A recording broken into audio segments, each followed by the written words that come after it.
Kraken.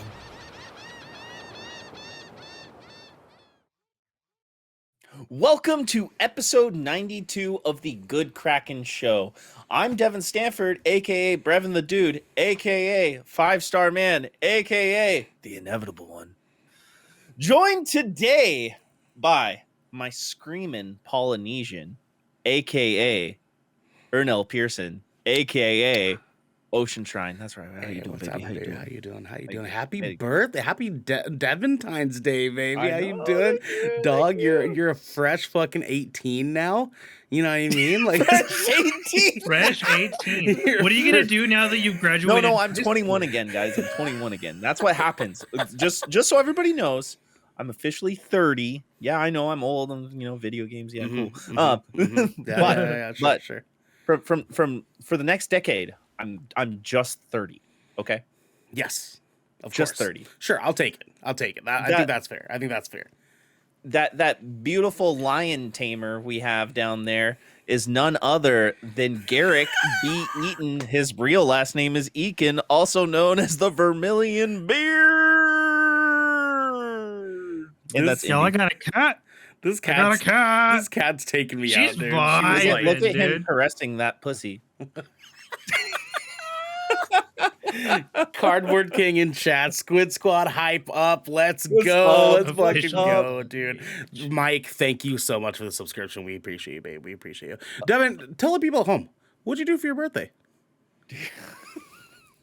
This is probably going to be the most adult thing ever. Yeah. I worked. And I worked so Yeah. much yesterday, I didn't even take a lunch break. Happy birthday, like that, dog. Happy birthday. No, I did that. And I came home. I played a little bit of Lost Ark after work. Hung out with my lovely partner Sierra. She got me all these balloons, and there's more decorations, and there's like little garland and streamer everywhere too. And it all says Happy Deventine's Day and I love you and shit, and it's cute. It's cute. Hey, Awesome. let's go, It's awesome. baby, let's And go. she color coded one of my DIYs to that dark pink that you see up in the corner and stuff like that. Ooh, okay. So All right. she went that far. I was like, "Ooh, look at you! You figured that out." Look at that color palette. She had your favorite Yeah. Deventine's Day. You're going pink, Yeah. baby. Let's go. Yeah, no, it's things are going good. I got Pokemon Legends Arceus now, so I'm gonna dive into that. Birthday see how gift. that Yes, goes. yes, sir. Okay. Yeah. All right. Yeah, you really do need to get into that. Yeah, I do plan to. Like I said, I have my caveats about it, but that's how it is with any game, right? But Right. But the most cool thing, I don't have it here right now, but my dad gifted me a guitar. It's an acoustic electric guitar, a PV one, like one of the first Ooh, PV models. Uh-huh. It's like that thin body acoustic. Well, Okay. it's also the guitar I taught myself how to play on. And there's a little bit of story behind that guitar too. My dad used to be in this band called the Earl Slick Band. This was Earl Slick's guitar. Earl Slick was a pretty famous session guitarist and studio guitarist from the LA scene that ended up living up here. He used to play for like David Bowie. He played in the so many huge old bands and stuff like that. Tenacious back in D. the day. Probably, Hell I don't know, but Maybe, right? I mean, the guy is just a legend, and it's really cool to have like a piece of actual rock and roll history, like something that was used in huge arenas and stuff like that by a extremely talented guitarist who's also playing with extremely talented artists out there, Yeah. And my dad, the very first thing he said when he gave it to me, he goes, "Hey, this is yours now. Happy birthday. You're 30. You can never fucking sell this. You can never sell this guitar." And I knew he said that because I could probably sell that thing for thousands and thousands of dollars.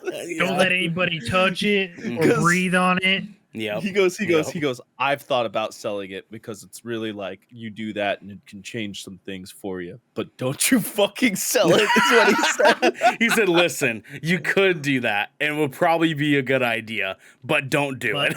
don't. Yeah. Well, dude, it was hard I didn't even ask for it or anything. Yeah. And I was surprised he even gave it to me in the first. I was like, what? You know? Well, I know But, we're going to be talking about this Thursday for Shipwreck. Now, let's go. Let's get this fun conversation. Let's fucking do it. Yeah, but I'm gonna actually have somebody work on it and put a new nut on it and a new bridge and everything and stuff like that, because I've never really worked on acoustic guitars like that, and I know the wood can be really fragile, so like especially how thin the body can get.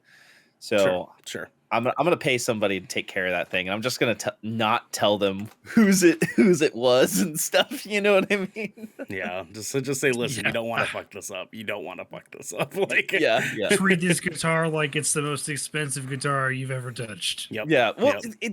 I mean, for me, it definitely is. Actually, no. Right. I take that back. I've definitely held like a 1960s Gibson Les Paul in my hand before. So Yeah. Okay. Yeah. Okay. Yeah. Those things are like 20 grand, man. So it's just like I think the only instrument I've ever held with like history was like the guitar from Alisana. That's it. Like yeah. That's it. Yeah. Yeah, I haven't I even mean, done it that. still is. You know, like I mean, sure, it's Alisana. You know what I mean? Like, yeah. The craziest time I was over at a buddy's house who owned a record label, and he had a room that was just all vintage gear.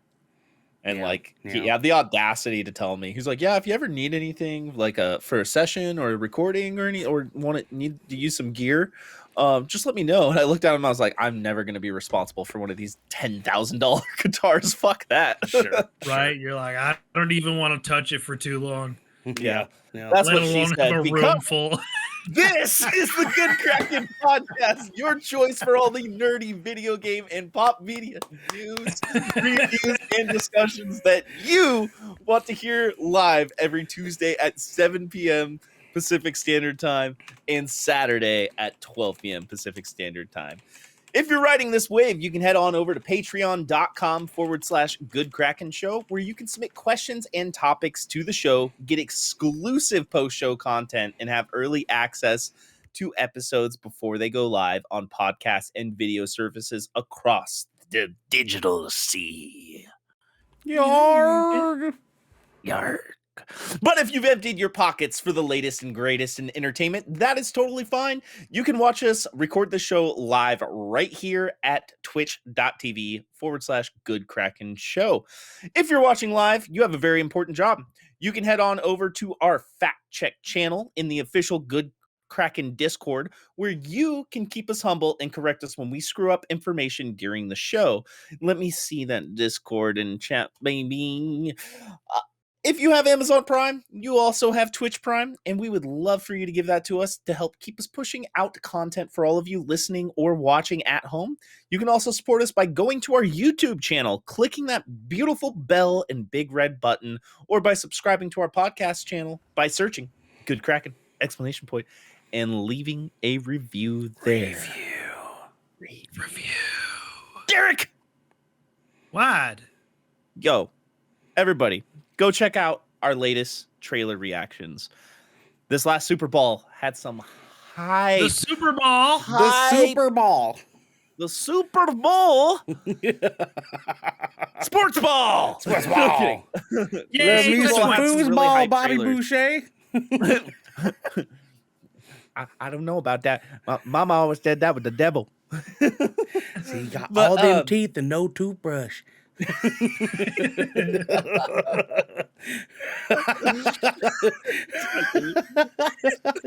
Sorry, guys. But straight up, we did reactions for the trailers. We did a reaction for the new movie Nope from Jordan Peele. Nope. Oh, Nope. nope. That movie's gonna be a big old nope. Oh man, it's gonna be a yeah, but like a nope. See that movie. God damn, We also did a reaction for the new Moon Knight trailer. It's the second Yes. second trailer. It's a nice little TV spot. And also we did a reaction for Lord of the Rings of Power, which looks Yes! amazing. Oh, And so excited. the Doctor Strange in the Multiverse of Madness. Woo! trailer, That trailer, which baby. God damn. is That Sheesh. multiverse bonkers. trailer. There dog. is There's so still much shit. to dive into that. So much shit coming out of Like- that trailer, dude. Look at Go watch our reaction to that. Like, we could talk about that for hours because we really could, honestly. I think we did a 40-minute reaction to that trailer. dude, like all our other ones were like 10 to like 20 minutes. That one was like 45.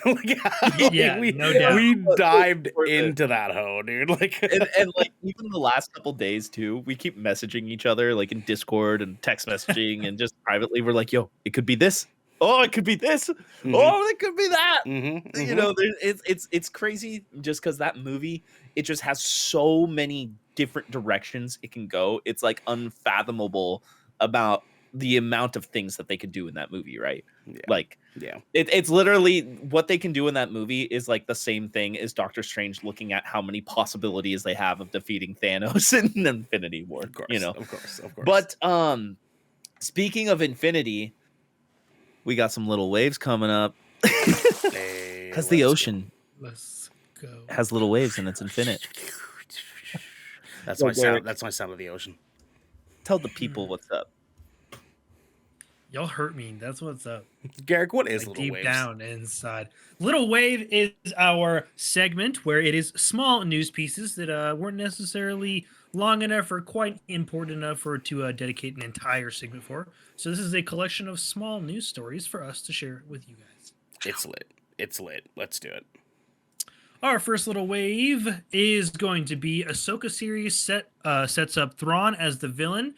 Ray Stevenson joins the cast. Thrawn was expected to be a core focus of the series, given that The Mandalorian Season 2 revealed Ahsoka has been hunting her old nemesis on the fringes of the galaxy. However, THR clarifies that Stevenson won't be playing Thrawn, but another villain within the rank of Admiral. I could see that. I forgot his name, but the original voice actor of Thrawn, I got you. yeah, Uh-huh. Lars Mikkelsen. Yeah. Yeah. That was Yeah, he looks like he could be Thrawn, honestly, like straight dude, up. Straight up. Like, I am really and- looking forward to live action Thrawn. Yeah, me too. I mean, I'll be real. I'm super hyped for Obi-Wan, and we're getting that here very soon in just a few months. But like, I think out of all of the Star Wars property that we know about that's coming right now, I think Ahsoka is really the big one for me. Like straight up. Same. Yeah. Like- okay. Big retweet. Yeah. Like, that's fair. so much hype behind that. And you know, they've been really good about staying true to the cast and getting a lot of the original voice actors to reprise their roles in live action, which is pretty promising. So I would not be surprised if Lars Mikkelsen ends up playing Thrawn, to tell you the truth. Yeah, I mean, like it could be. It's interesting because the way that a lot of articles were pushing this information out originally, like middle of last week, was that Stevenson himself was supposed to be playing Thrawn, and now like that beat's changing a little bit. I mean, like I mean, we look at like the what happened with Cad Bane is like they had a different like physical Corey actor, but it was the same. Burton. Yeah. Yeah, but it's the Voice. same voice actor. And I mean, like, if Lars could pull off being Thrawn, like, they should just fucking do it. They should just commit like that. You know what I mean? Like, 100%. because like They Lars, have the technology. They could literally have a stand-in and have him voice if he doesn't want to physically be present. They could do that. I mean, they're I mean, it's like look at look. this guy. Like, This fucking guy.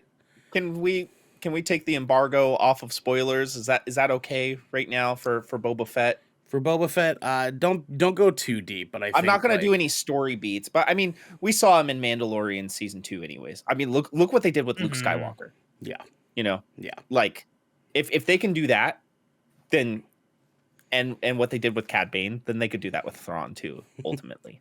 Yeah, I mean, But, like this guy's not that far, dude. He's not that far No, from he's Thrawn. not. Like we're seeing like little comparison things here. And Just get rid of the facial hair, Yeah. honestly. yeah, That's all you got to do. I mean, like, they could still do Old Man Throne. There you go. See? Yeah. They're there. Yeah. They could totally fucking pull that off, dude. Oh my god. Yeah. This is He cool. looks he God Really? damn. I always forget. but like yeah, no, I can see that because I don't know if you remember when you guys were telling me about Ray Stevenson, I was like, he doesn't really look like a Thrawn, but whatever. Sure, I know who he is, you know. So Yeah, sure. But yeah. Sure. but what else do we got up, Garrick? Next, we have one that I'm super excited about. Actually, Lost Ark has become Steam's second most played game of all time by concurrent players. Well deserved. 100%. As revealed by Steam DB, Lost Ark passed Counter-Strike global offensive all-time peak of 1,308,963 players to secure the number 2 spot.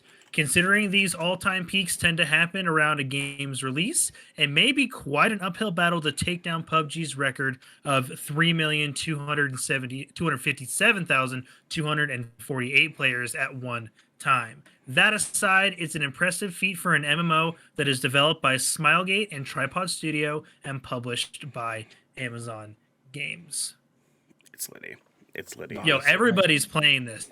Everybody is playing this right now. It's and good. You should too.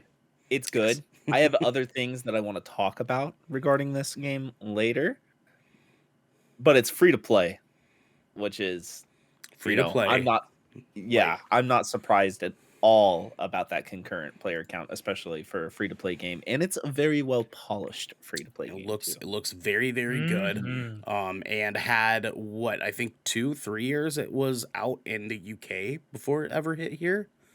So like it's had some history to it and like a big enough fan base that like was big enough to like have it grow some hype here in the West. And I think Korea, by the way, it was in Korea. Korea, yeah. Thank you. Yeah, and it garnered a lot of popularity because of such, because people were like, oh my god, there's this game that we can't even fucking play because it's not available here.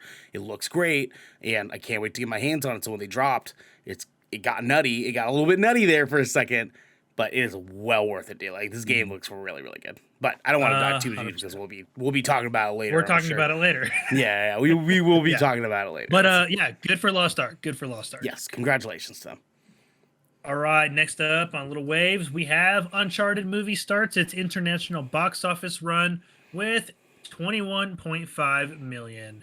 As reported by Variety, the Tom Holland-led video game adaptation opened in 15 overseas markets this past weekend and had the biggest debut in the United Kingdom with 6.4 million in ticket sales. When compared to other pandemic-era films, Uncharted is tracking 12% above Eternals, 18% above Black Widow, and 21% higher than Shang-Chi and the Legend of the Ten Rings. That's a damn shame. At similar points in their theatrical rollouts. Yes. I mean, does this make you guys feel any better about the movie? Like, no, because it looks bad, if I'm going to be honest. I mean, if it was bad, it wouldn't be doing this extravagant. Maybe we'll see. Like, there's an argument to be had. Hey, sure. there are things that are not 100% good that still make a lot of money. Don't fucking say Fast and Furious or Army of the Dead. Devin, I swear to fucking God. I'm not saying any examples. You just, I mean, you just said everything for me. I mean, Lock and Load in chat said, I feel like Uncharted will be the best okay movie ever. And that's kind of how I feel about it, too. Like, I think it's just going to be a very good okay movie. Yeah. Uh-huh. And my wife and wants to Mike see said it right there. It's a mix of Tom Holland and popular game. Yeah, my wife wants to see it just because Tom Holland's in it. Yeah. Yeah. See, and here's the thing. Everybody who doesn't play video games who goes and sees this movie probably loves it. 100%. You know what I'm saying? Yeah. Then it's a good movie.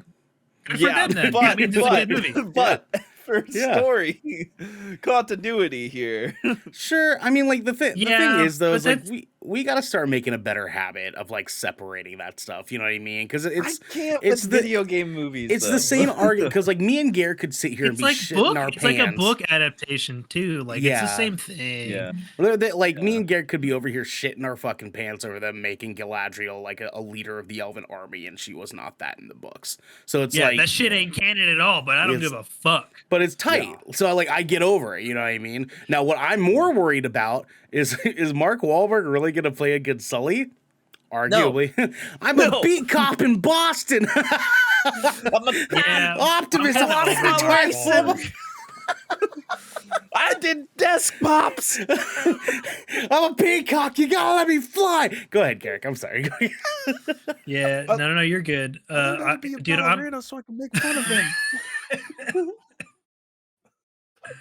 I'm over Mark Wahlberg. The thing, like the pivotal moment that like made me like be over Mark Wahlberg films was Age of Extinction, 100%.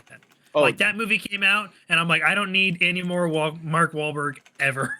that again. movie and that dog shit Netflix movie Spencer Confidential that he wrote and directed and started. I've never even Christ. heard of that movie until just now. Don't watch it, please. Don't watch it. Don't watch it. Yeah, that's a very not good one. Anyways, Garrick, go on. But whew, all right, yeah, we got a couple more little ones here. So moving on from shitting on Uncharted, even though we haven't seen it, is MCU style movie universe will bring together Godzilla, Evangelion, Ultraman, and Kamen Rider. What the fuck? It's Shin So- Godzilla. It's Shin Godzilla.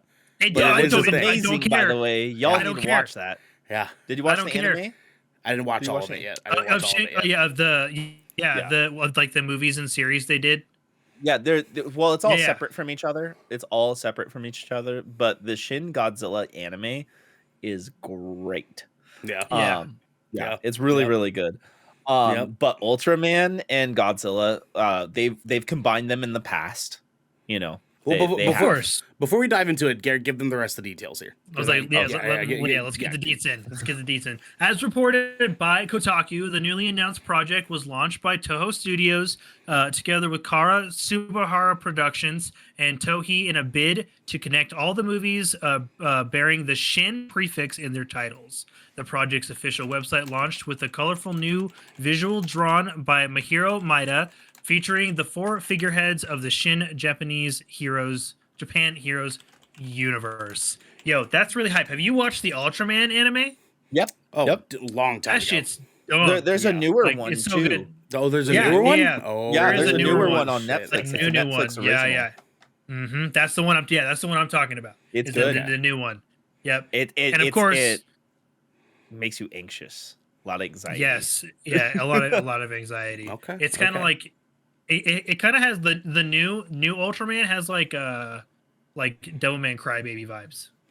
Ooh, okay. Like it's definitely kind of a little not quite as dark, but like it's definitely grittier than like.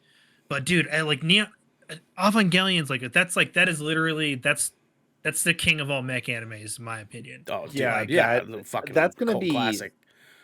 I wouldn't say the king of mech anime because like Okay, I'm a Gundam boy. huge- Yeah, I was gonna Gundam say, boy. I was gonna say, like Gundam. Come on, But but watch them just insert a Gundam in this, just one Gundam. You know what I mean? I Just mean, I one. can, I can go grab one.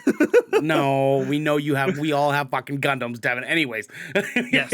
but I don't know who Kamen Rider is. I don't know what that is. that He's like a Kamen Rider is like a Sentai offshoot. He's basically a Beetleborg Power Ranger kind of guy. It's but I he's was like the original though. I do. You've seen him before. You've seen him before. Yeah. yeah. Hold on, let's show Yeah. the people. Let's show the people I here. love Kamen Rider. It's the most There you like go. Japanese. Japanese ass, like. I had one Oh, of these yeah. action figures. I Yeah, totally of did. course. Listen, like this was a low key thing. Look at that suit, dude.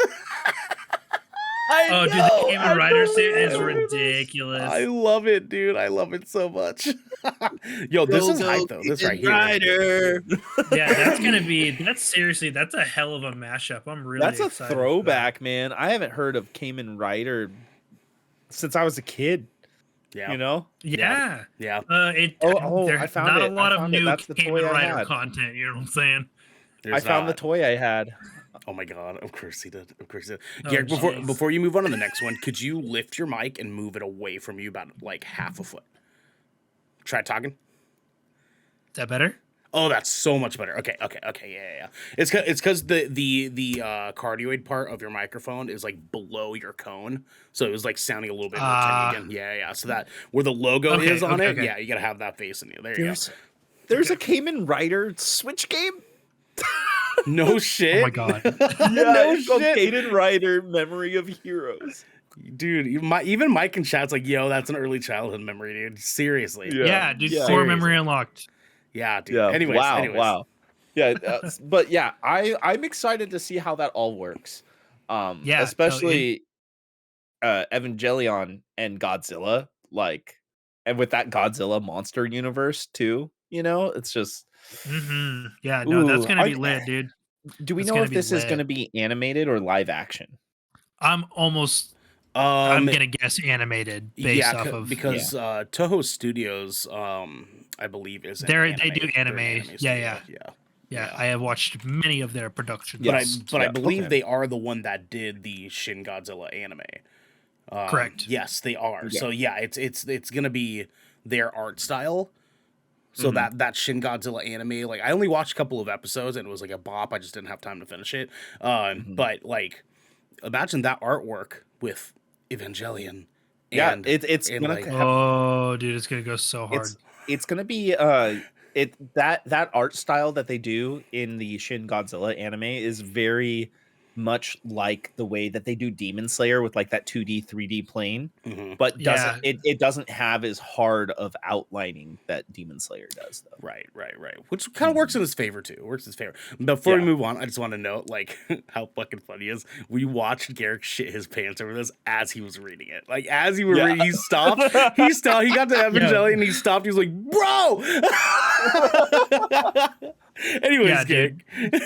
Dude, I was here like the second I was just like, yes. Like, I was just like, I'm a Power Rangers nerd. Like, this is my shit. Let's go. Yes, let's go, dude. Let's go. Anyways, Garrick, next story. Oh yeah, just a couple more little waves here for the evening. We have Sony will plant a tree for everyone who hits a specific Horizon Forbidden West trophy. So the company today announced a play and plant program to commemorate the release of her Horizon Forbidden West. Sony is working with the Arbor Day Foundation and will donate one tree to a forest restoration project for every player who unlocks the Reached the Daunt trophy in-game. The initiative covers 3 different restoration projects across the U.S. They are located in Douglas County Forest in Wisconsin, Sheepfire Private Lands in California, and Torreya State Park in Florida.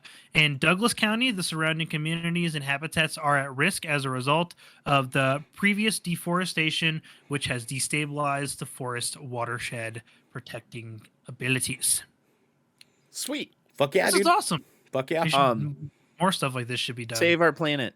Even if you only have one day ever out of your life to like go out and like, you know, plant trees or anything like that, it's worth it. Yeah. I mean, this is really cool too because I went and looked at the trophy list for Forbidden West, and oh yeah, Cardboard King and Chat Horizon Forbidden West hype. That just made me even more excited, dude. Seriously, I'm so excited to fucking play that this week.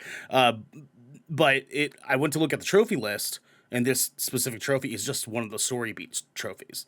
So it's like just as long as you progress to that point. Play the game. Yeah, just play the game. Just play the game, progress in the story. By March 25th, you could have your own tree somewhere.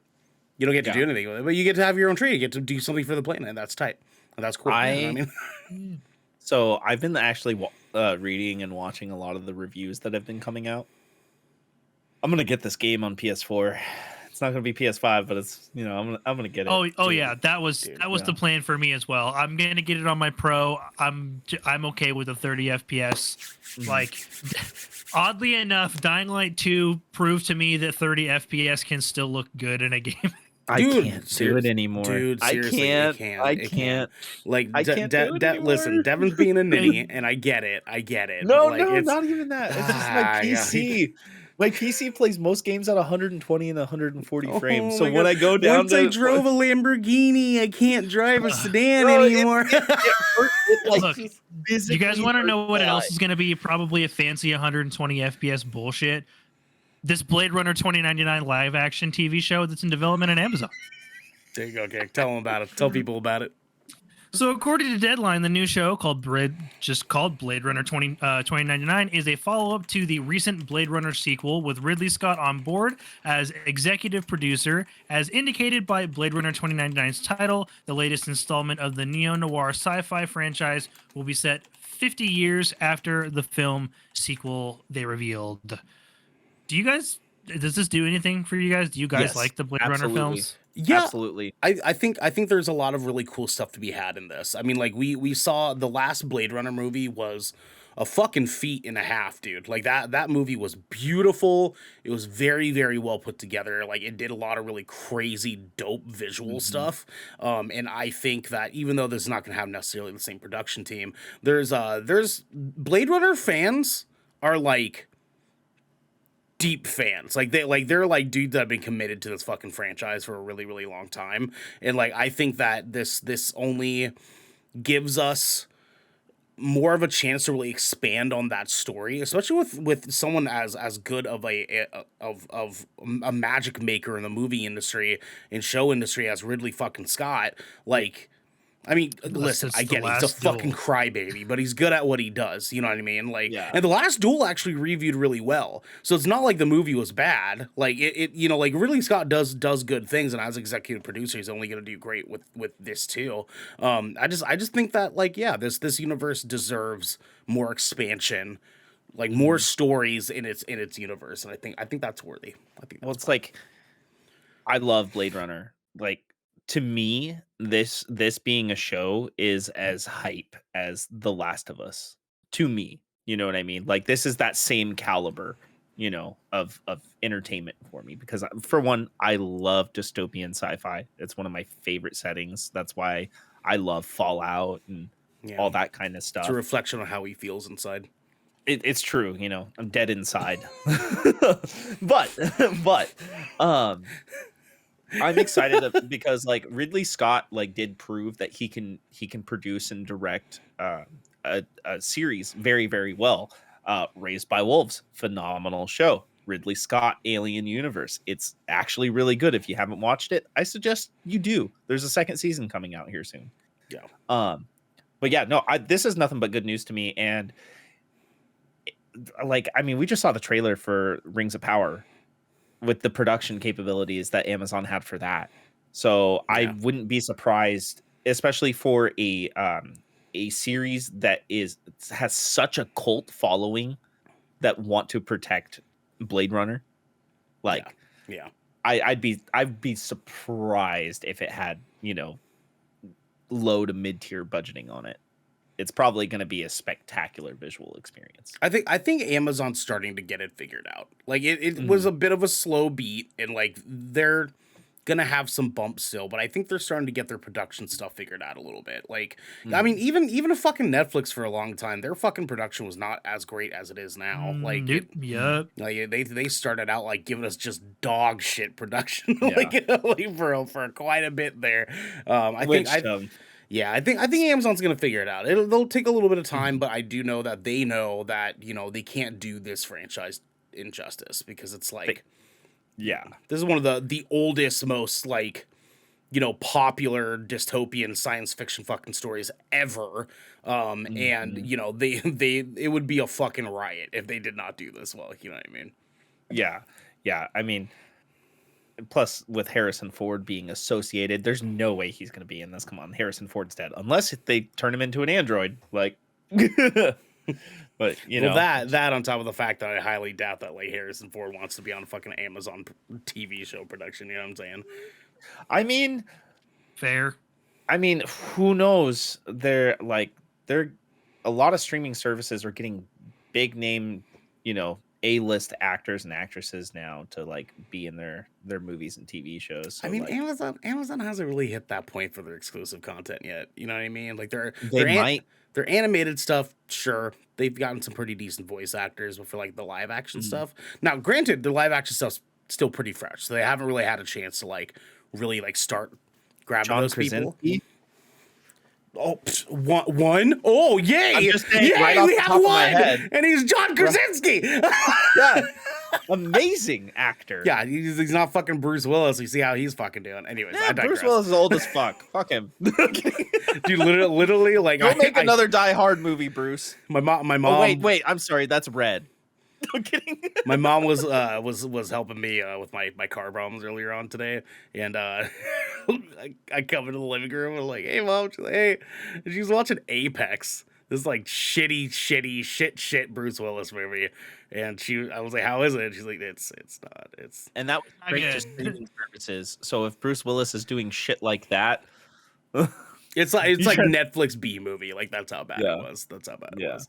Anyways, but yeah. What do we got next, Devin? We are now going into our main news segment, the Helm. Squawk! Squawk! Ding ding! Squawk!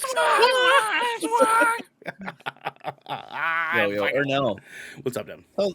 Tell the people what we got up here for. Oh, baby. Listen, we got some sick-ass news stories tonight, because first off, we have a pretty big one, so buckle your fucking seatbelts, guys. Cyberpunk 2077 PS5 and Xbox Series X and S versions are out now.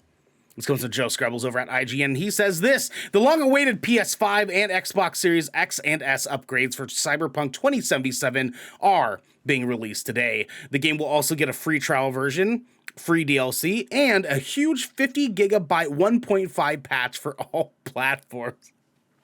This bitch was big, y'all. Like, my download was fucking 95 gigabytes. It's fucking nuts. And you know what's nice? You know what's nice?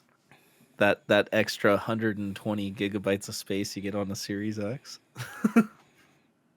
I'm just eye rolling into eternity over here. I know. Announced during a CD Projekt Red stream about the new versions and 1.5 patch, we were shown a quest alternating between PS5, Xbox Series X, and Xbox Series S footage of the game, where the Xbox version will be a let me back up. Where the Xbox version will be a patch upgrade, PS5 users will need to download an entirely new version of the game and transfer any existing save data from the PS4 edition.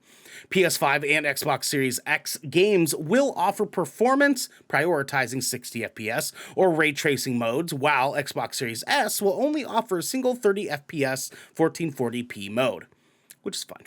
One of the more popular DLC additions to all versions of the game will be the ability to change your character's basic appearance in the mirror of their home apartment, including new options for hair and makeup. You will also now be able to buy new cosmetic makeovers for the apartment itself. Oh, I did not know that. And even 4 brand new properties across Night City.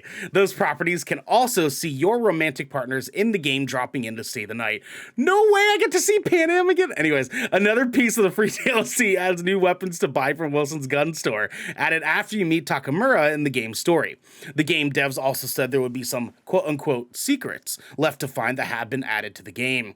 The new free trial will allow you to play 5 hours of the game, but expires after 30 days. It's likely being used to entice those who may have been put off by the many reports of Cyberpunk's disastrous launch, which led to the game being pulled from the PlayStation Store, CDPR being forced to settle a lawsuit with unhappy investors, and the delay of these upgrades. Patch 1.5 will come to all platforms and is a huge 50 gigabyte update. It aims to add many new fixes and features. Perks have been rethought with reworked perk trees, and in-progress saves will be given all their perk points back to be able to redistribute them. That's why. Perks have been tweaked to rebalance the game, changing some trees, stealth is now ninjutsu for example, and remove some less useful examples, including the near useless perk that prevented detection underwater. Throwing knife combat has been reworked too. NPC AI has also been altered with the goal of making NPC enemies cleverer and more effective in combat.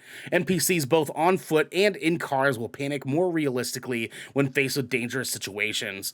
It's worth noting that improved crowd reactions will only be coming to PC Stadia and new-gen console versions of the game, seemingly due to memory constraints.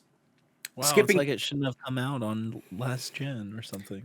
Skipping time in-game will also now change the crowds around you, and the skip time UI has been made more readable. Speaking of UI, the map can now be decluttered with filters.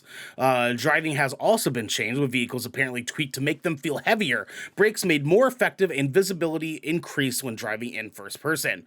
Burnout and drifting have also been made more usable. Calling in multiple cars also now sees them appear in different places rather than crashing into one spot. The economy has also been rebalanced, with vehicles made a little bit cheaper to buy.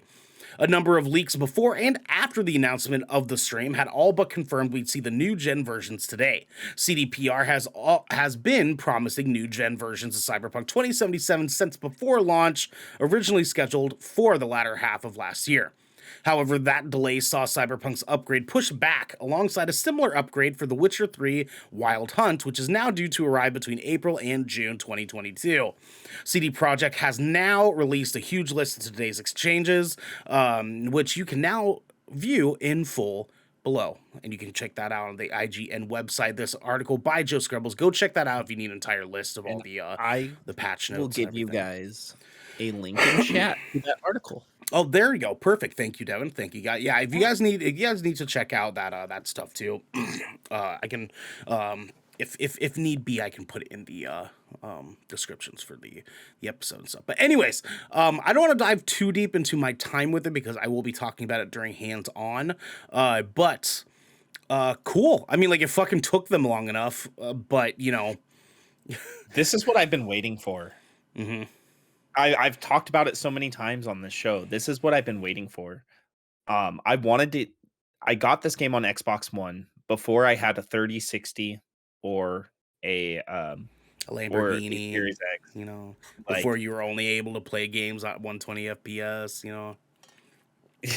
yeah, if it doesn't feel like real life, I don't want it. You know, yeah.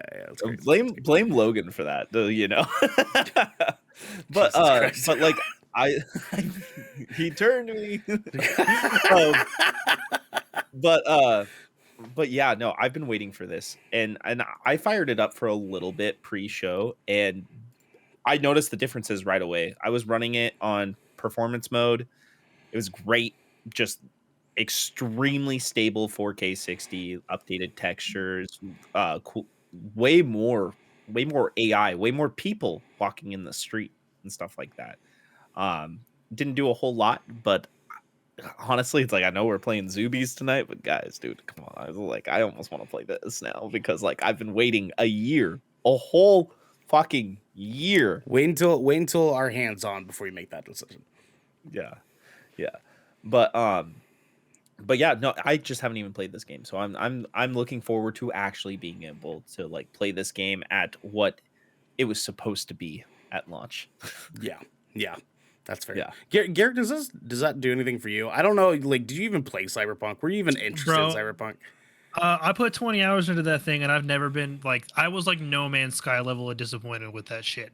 And in a next gen console update is not going to repair that initial experience, no matter what they try to do. Sure. That's why I didn't play it, because I didn't want to feel like that. Yeah. Yeah. No, that's fair. I mean, like, I put fucking 45 hours. I loved it. I loved every single bit of it. I loved all the bugs that came with it. I loved all the bullshit. Like, it's See, and I have games that I've done that with, like 100%, like loved them through the bugs and all. It's just Cyberpunk did not hit that note for me. Yeah. No, that's fair. Yep. That's totally fair. Couldn't push through. You're not the only one, by what I've heard. Couldn't do it. But it's exciting to see. I mean, like, CD Projekt Red giving this out, like finally making this happen. A lot of people were really excited about it. I know Paris Lilly was very fucking stoked about this. Because he was, oh my god, he was way hyped on the build up for Cyberpunk when it got released, and he was one of the most disappointed by this game because he was so hyped about it. He's stoked. There's a lot of people really hyped about this. Will it save Cyberpunk? No. Like I Will highly it doubt make this is gonna. Cyberpunk better? Yeah. Sure, yeah, like I don't see Mhm. this selling in droves for CDPR necessarily. What this does tell me though is that now they can move on to focusing on that fucking next gen jump for The Witcher 3, and that might be coming See, sooner that than shit I later. want. Yeah, Mm-hmm. and That I Mm-hmm. want. I haven't played The Witcher 3, and I own it and all the DLC, and I haven't played it. I played the shit out of The Witcher 2 Yeah, on 360. Xbox One. I got to it very early on Sure, in the Xbox One, but yeah, the 360 game, sure. Assassins of Kings, I think is what Mm-hmm. it's called. Yeah. Mm-hmm. Mm-hmm. So I'm really excited to dive into Witcher 3, especially like their target is when it actually seems to be a little dead for like newer video games anyway, so it'll be a good time to play that. Yeah, it'll be fun. It'll be fun. Anyways, Devin, what's our next story, dude? So, continuing on our Netflix talk here that we kind of dove into earlier, Netflix is making a fucking Bioshock movie. Holy That's right. shit! Holy shit! Hold on. I Don't was fuck it up. just talking about how this needed to happen like last week, actually. I was yep. talking about this. Yep. So, this is coming from Joshua Rivera over at Polygon. So, it goes like this. Netflix has announced plans to make a BioShock movie. The company said via Twitter on Tuesday. The streaming service released no further details, saying only that not Take Two, 2K Games and 2K parent Take Two Interactive have reached an agreement to produce a film adaptation of the renowned video game franchise BioShock. The movie will be produced by 2K and Vertical Entertainment, a production company that's worked on big studio horror films over the last 20 years, from The Ring to most recently It. This isn't the first time BioShock has flirted with the big screen. Previously, Pirates of the Caribbean and The Ring director Gore Verbinski was attached to the big budget film project and that fell apart between the late 2000s and early 2010s. Near the height of the franchise popularity, BioShock Infinite was lit.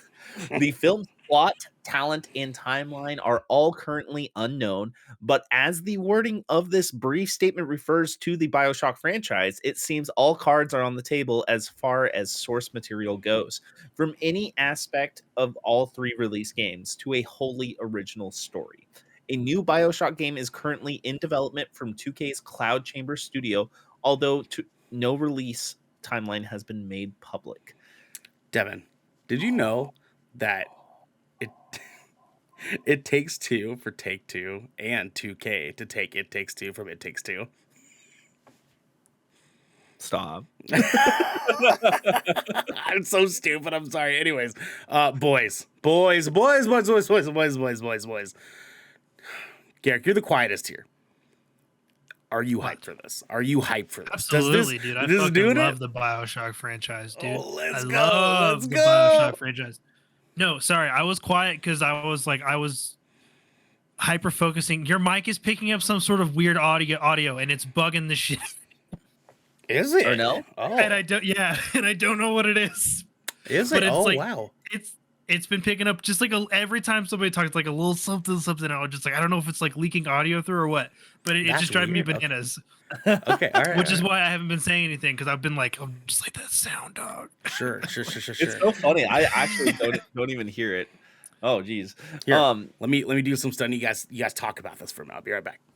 All right. But anyways, yeah, sorry. We're But talking for no, a minute. I absolutely love the Bioshock franchise.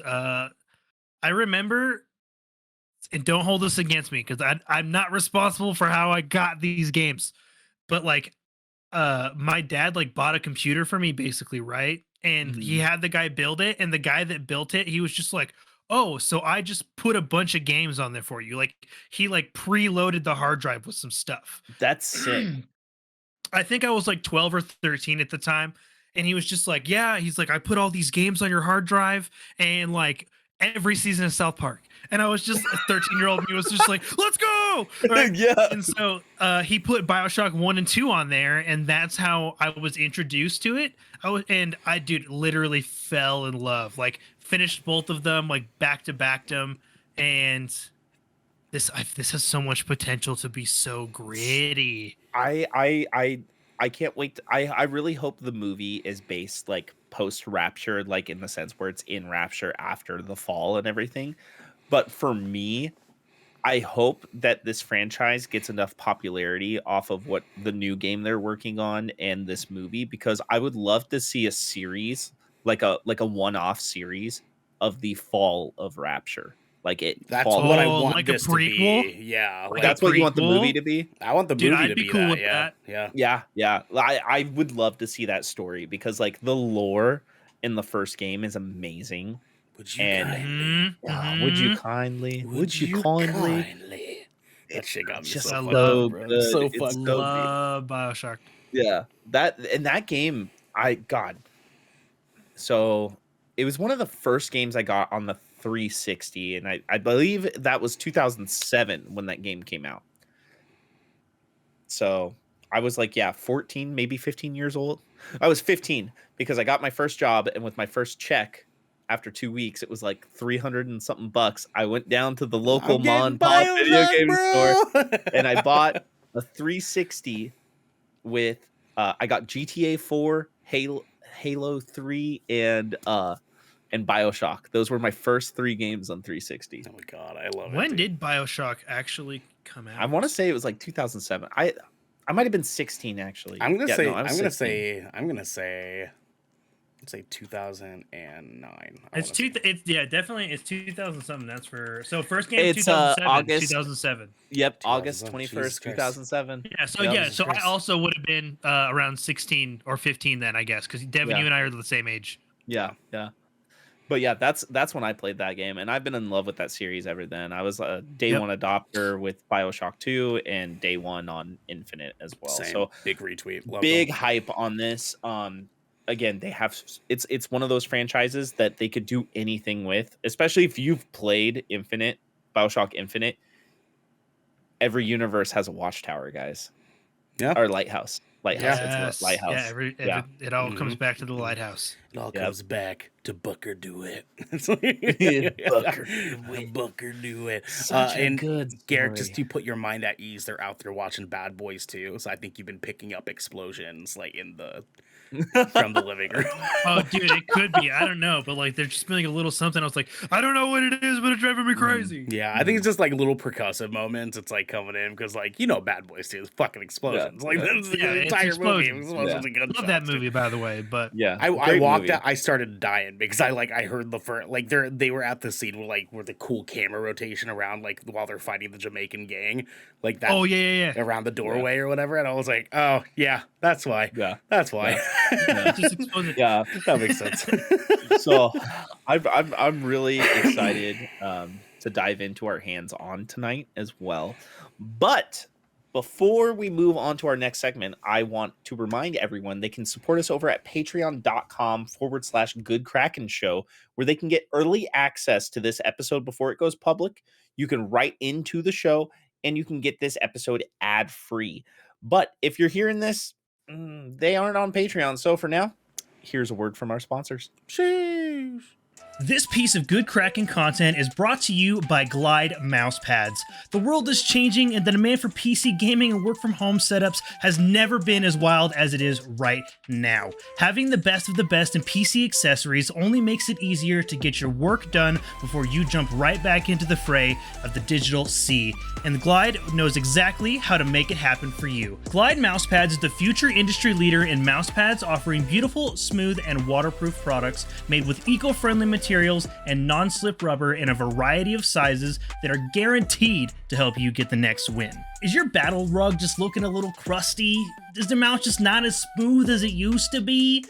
Or are you just looking to get rid of that ergonomic mouse pad your grandma got you for Christmas? Well, then I think we have the mouse pad for you. You can go to glidemousepads.com right now and use code Kraken for 15% off the Founders Edition mousepad in every size available. Again, that's code KRAKEN, Kraken, for 15% off any Founders Edition mousepads today. Our next sponsor is Rogue Energy. Late nights are pretty much commonplace for us content creators, and any of us here at GK can attest that sometimes you're just too damn tired to even think about how not to be tired anymore. Lucky for us, though, Rogue has figured out how to give us those late nights and even earlier mornings, the supercharge we all need. Rogue Energy is a low-calorie, no-sugar energy formula that is the perfect alternative to sugar-filled canned energy drinks and sodas. Every formula Rogue Energy produces is designed with optimal levels of high-quality ingredients and no chalky textures. Being the only gaming drink company in the world with 4 unique product lines to suit your task at hand, Rogue Energy strives to improve that in-game performance of gamers, streamers, and content creators everywhere. Look, I love this stuff. I've got 2 tubs at home right now. Your boy is drinking on some caramel vanilla latte in the mornings and sipping on some mango pineapple throughout the day. And if you are wondering how you can get these 2 dope flavors, well, I'm gonna tell you. You can head over to rogueenergy.com and use code GKraken for 10% off your purchase on any shaker or formula tub of your choosing. That is GKRAKEN for 10% off any shaker or formula tub of you'd like. And now, back to your regularly scheduled Good Kraken content. Welcome back. Guys, listen here. We just showed you guys our sponsors. I want to let you know the Glide mouse pads, they're worth it. They're freaking worth it. They're worth it. Right here. They're I got worth that it. thick nerd rug right here. Let's go. Let's go. Worth it. Can you work Worth it? it. Can you Drop work that it? thing, flip it, and reverse it. I love you. But yeah, no, Glide mouse pads, they're great. I love them. It's actually really comfortable. It does glide very well. Yeah. It also just feels good on your arm too. Like it's really comfortable, really said. good fabric. That is what she said. Yeah. The other thing, Rogue, it's great. Fucking get that shit. Devin being such a shill. I love it. Let's go. I don't care. This is gonna be my career, telling people to buy shit. Right, that's the part to focus on. That's the part. Yeah, that's it right there. Yeah, no, but seriously, look, it's me. I'm the 5-star man. You know, like here's the thing. I'm a salesman. I am in real life. Actually, that's what I do for work. I sell things. So go to glidemousepads.com. Where you can get 15% off any size you choose. If you guys at home want a reason and a way to support us, that is one of the best ways to please do it, because we do get commissions of that. The money that we are getting from guys like Glide and Rogue is money that we're directly putting into the games that we can purchase so that we can review and stream content for you guys at home. So if you want more of that content, please help us out, support us over there. That's the best way to do it. Read and chat. What's happening? Ad read, motherfuckers. We would love to be able to do this more, and that is a big step to make it so we can take more time out of our days to do this more with you guys. Yes, absolutely. But again, to everybody who's been a viewer, subscriber, patron, who has bought stuff out there, thank you. Welcome to the chat, Reed. Yes. Welcome. So continuing on, we got our next segment here, which is Hands on Dick. Hands on dick. Hands on Dick. Love it. So each one of us is going to pick a couple things to talk about tonight. It sounds like we all got like one and a half things, maybe a little more. We've kind of all taken in a lot of the same content. So we got some thoughts for you guys here. Garrick, if you could please be our first one. Cool. Yeah, I will start us off. Yeah, I got a 1 and then like a little 1 basically. Okay, cool. So yeah, I'll start off with the little 1. I am getting back into Disenchantment. I really liked the first 2 parts, which is all I've seen thus far. I'm rewatching the second part because I don't remember doo-doo about it.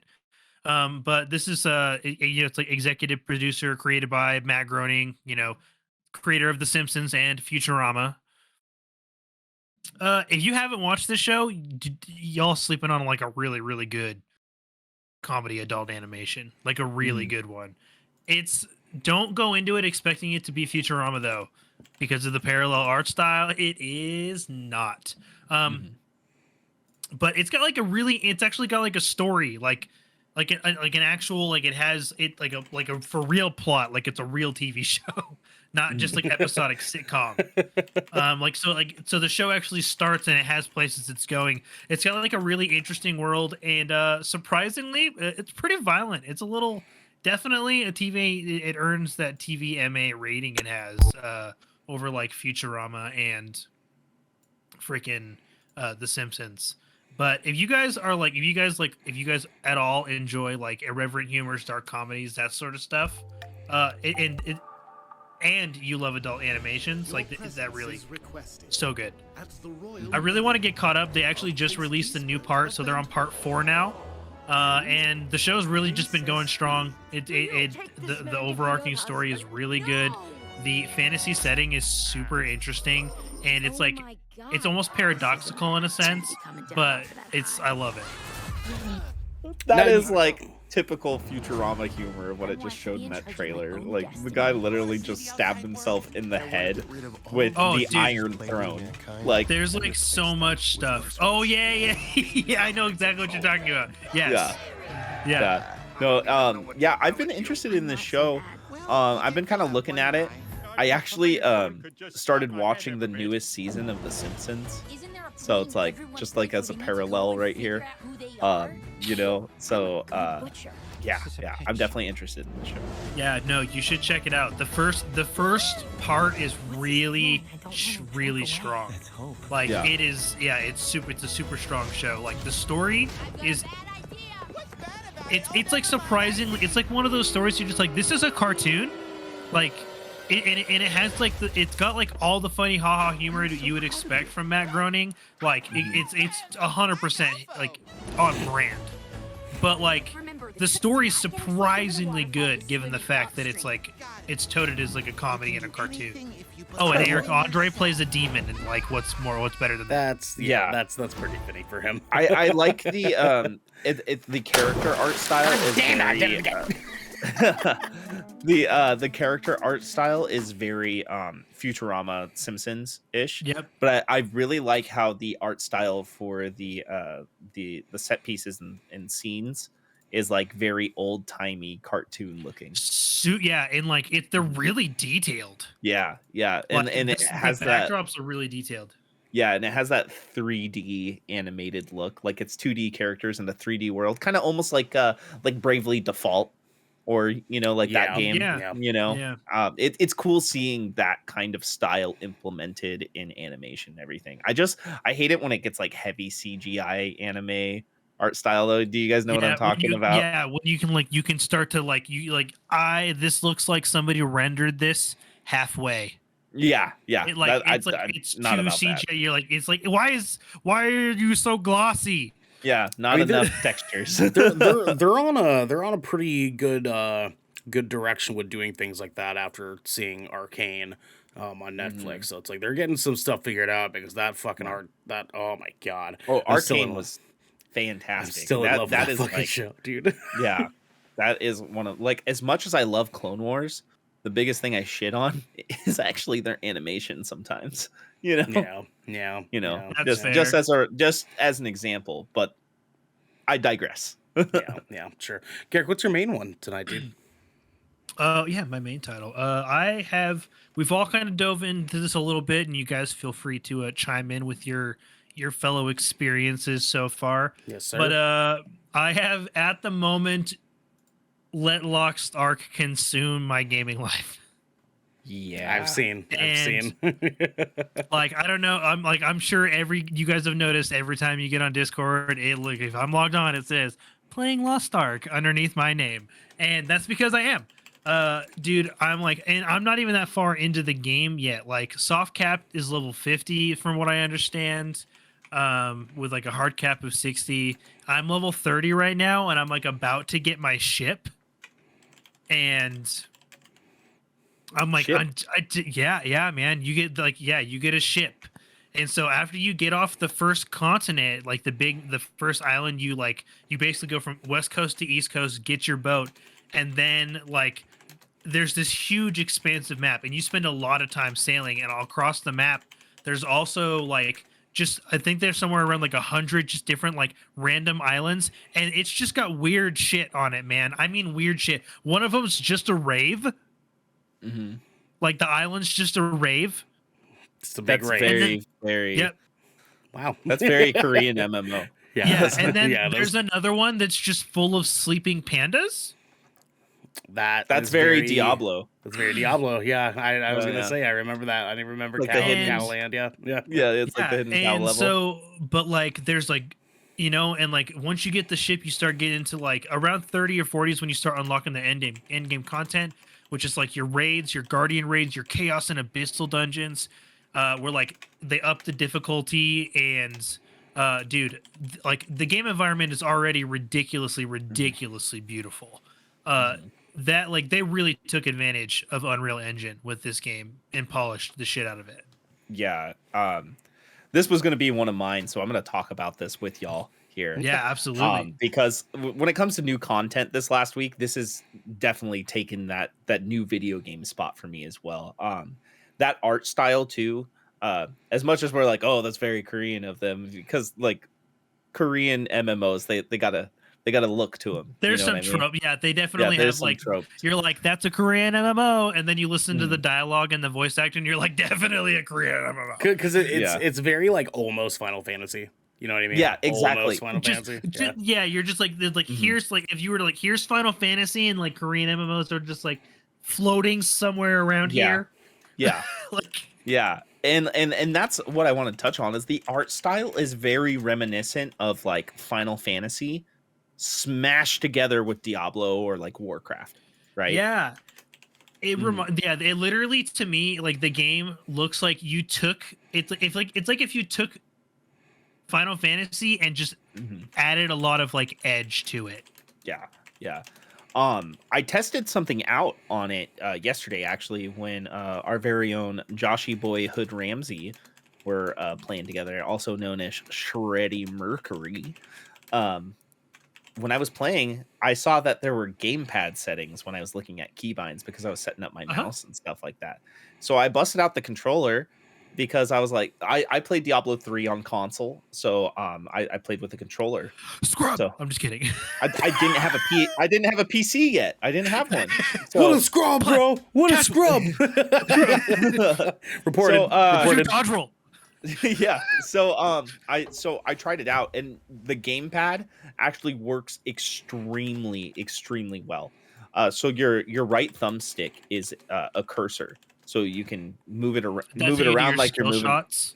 Yeah, with your mouse and stuff like that, which is good because that's how you aim and stuff like that, right? Yeah, I had heard like I'm glad you tested it because I hadn't yet, but I had heard really good like that it actually felt surprisingly comfortable to play on a controller. And I haven't decided if I'm going to main the game on controller or keyboard yet because they both have their benefits, right? But using the skills is almost quicker and easier on the gamepad than it is on the keyboard, which is weird because that's usually not the case with MMOs. Like I play Final Fantasy 14 as well, like a lot, and I would rather play that game on mouse and keyboard, right? But 100%. Just with the way that they implemented it, so like you're limited with your hotbars in Lost Ark, like that's what you get, and you have to move your abilities around. You know what I mean? Yeah. So the way that they did it, they made it so if you hold down like the left trigger, then all of your, ABXY buttons are one of the skills. But if you want to use one of the other sets, you just hold down the left bumper. Oh, or the right bumper, or the right trigger. I might try that out because I think the implication of like skills is kind of like because there's a lot there's a lot of button things to do in this. Like, let me know how you guys feel about that too. I've heard, and just from what I've read, like I haven't experienced this myself yet. Obviously, I heard menu navigation, because there's a lot of sub menus, y'all. A lot. Yeah. And menu navigation is frustrating on the controller. Which I could totally see that. I haven't Yeah. tested a lot of the Of menu course. navigation yet, but like if you are taking the time to go through your menus, like you can just easily just switch to your mouse and keyboard just real quick, like Yeah, especially just if you're chatting. Oh yeah, grab your true, mouse true and you enough. find it. But like 100%. for the gameplay, it as it is actually really good. That's why I was like, I might be one of those guys where I do all the gameplay, like the fighting and everything with the controller, and then I do all my system stuff, mouse and keyboard. I mean, listen, like Um, Diablo 3 showed us like what an MMO could feel like with a controller. And they did Mhm. they did a fucking Yeah. good job on Diablo, like doing it that way. Like, Diablo 3 is probably like Oh, oh no, not again, one of the best not like, again. PC to there he is, to there he is. ports No, ever. not He's again. good. He's good. You're okay now. Am I You're back? okay now. We'll see how it Dude. goes. You're okay now. Discord's gonna make me kick babies, dog. They gotta figure this out. This whole I don't know what it is anymore, but I can't handle their nonsense. Because the thing is it's just Discord. Mhm. Yeah. I have no issues with anything else, just Discord. Yeah, Yeah, no. yeah. Ever since they did that last update, it's been really wonky for everyone. Yeah. But like to continue on that Lost Ark, one thing I really liked is in since you know how like your sprint is an ability like most MMOs, Mm-hmm. for Mhm. your left thumbstick, that's actually an action button. So when you're walking over stuff, you can just push down on that to talk to people or pick up items and stuff like that. Oh, that's your G. That's what you would use Yeah. in place of G. Interesting. It's so I've never played a game like that, but for that type of game, it works really well because it's I like wonder what the wear and tear on your controller was going to be with that. Just only because you're going to be pushing that shit a lot. yeah, I mean, oh, he's gone. He's gone again. He's gone again. Oh no. Oh no. Oh no. Oh no. Oh no. Oh no. Oh no. no. Garrick, leave Garrick, can you the hear call, me? come back. Leave the call and come back. Oh, Oh, hey, I'm Garrick. Hey guys, what's going on? Where is he? Oh, my no, gosh. no. Oh my yeah. gosh. Hey guys, I got a haircut. What's up? Haircut. Hello. No hat. I'm What's Garrick. up? Where is I'm he? Garrick. Wait. No, there he is. Okay. Mhm. There he is. Hey, there he is. Give it a second. It'll just take a second Yeah. to warm up. We'll be good to go. You know what I'm saying? Yeah, You know what I'm yeah. saying? Gone in chat. 11.6 hours played. Most of yesterday. Just started again when I got home from work. Gone's about it, dude. Gone's about it. Dude, Gone. Join our Discord if you haven't yet. There's a lot of people who have been hanging out and playing that game, as well as stuff like Final Fantasy and Dying Light and stuff like that. Like, Yeah. Lots of come kick it. multiplayer games going around the GK Discord these days. Yes, Yeah. sir. Yes, sir. Yeah. Speaking of which, our Chasey baby hit me up today, and he is officially in business to play co-op on Dying Light 2, by the way. Fucking So- thank God. We gotta get Let's homeboy caught up. Go. We need to up. get him Yeah. horrendously caught up. Yeah. We should hit him up after the show because I know he's got tomorrow off.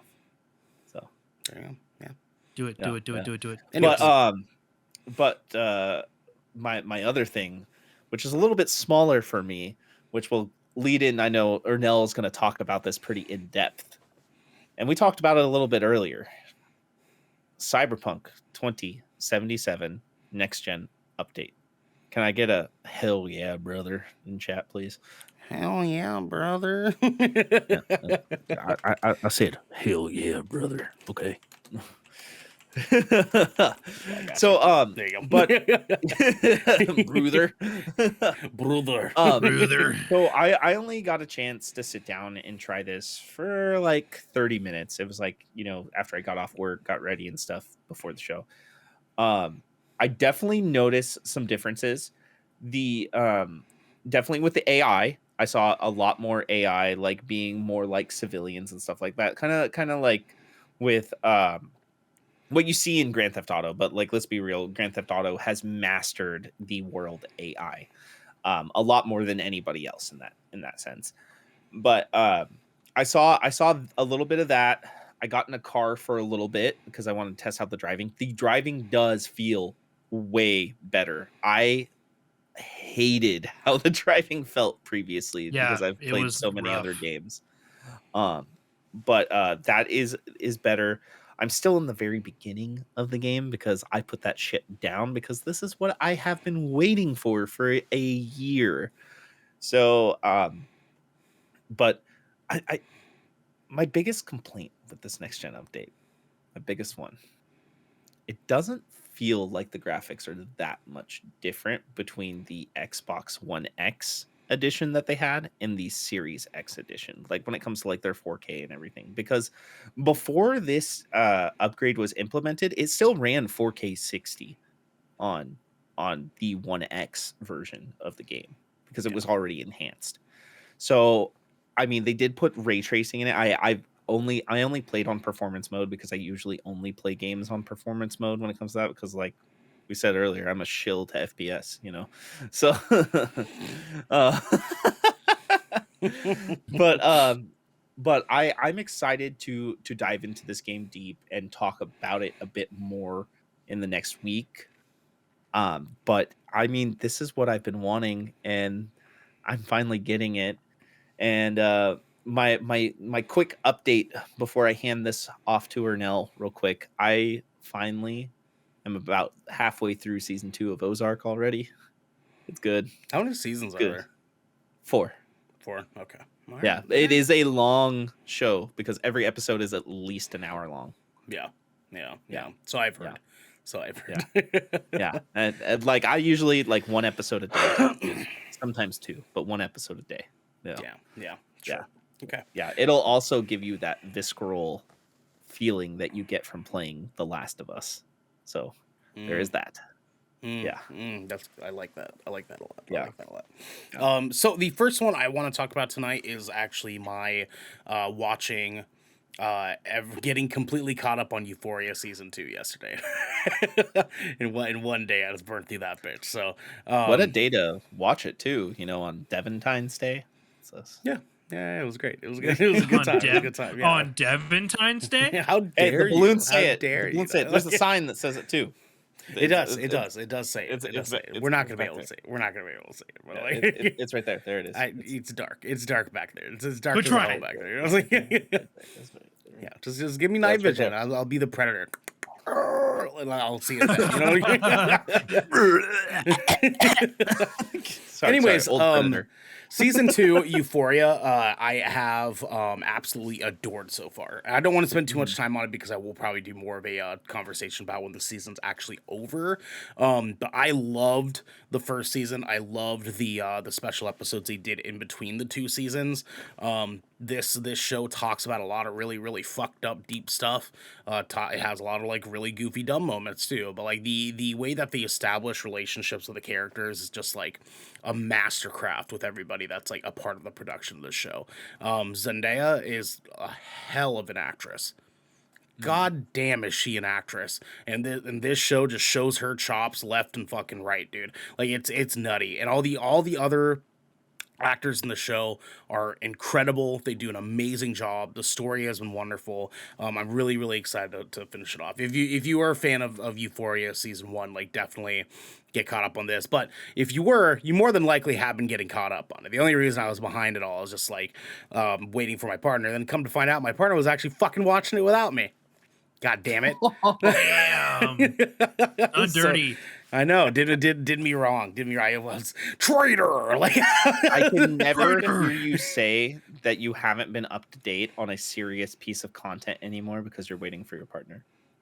Yeah, I know, and I told them too. I was like, listen, like I love you, but like I ain't waiting for you no more if you're not gonna wait for me You're like, anymore. You know, it's happening. You're like, I've been saying for months that I God, can't. I told her, I've been telling them on the show that I'm waiting for this before I jump into Euphoria. Oh, I feel bad. I was like, good. You should, you asshole. Anyways, I got a good topic for some shipwreck show content now. Yeah, there you go. There you go. It's lit. Gone in the chat says never wait. Yeah. God damn it, man. God damn it. The one thing that me and Aaron agreed on that I will not wait for is Marvel content. Like we established that agreement because we cover it so much. I was like, listen, like unless you're living here, unless we get you here, you're gonna be behind. Like I have to watch it without you. Like so that's Marvel content. in Star Wars content. I told my wife, I was just like, if you like, well, I'll start it with you day one, but if you ain't keeping up, you're gone. Like, You're watching it by yourself. I gotta keep it pushing, baby. I gotta keep it pushing, baby. You know what I'm saying? Like, anyways, Marvel Star Wars day ones. Yeah. Anyways, if you haven't watched Euphoria yet, you definitely should. It's a very, very good show. It talks about a lot of deep stuff. It has a lot of really fucked up moments.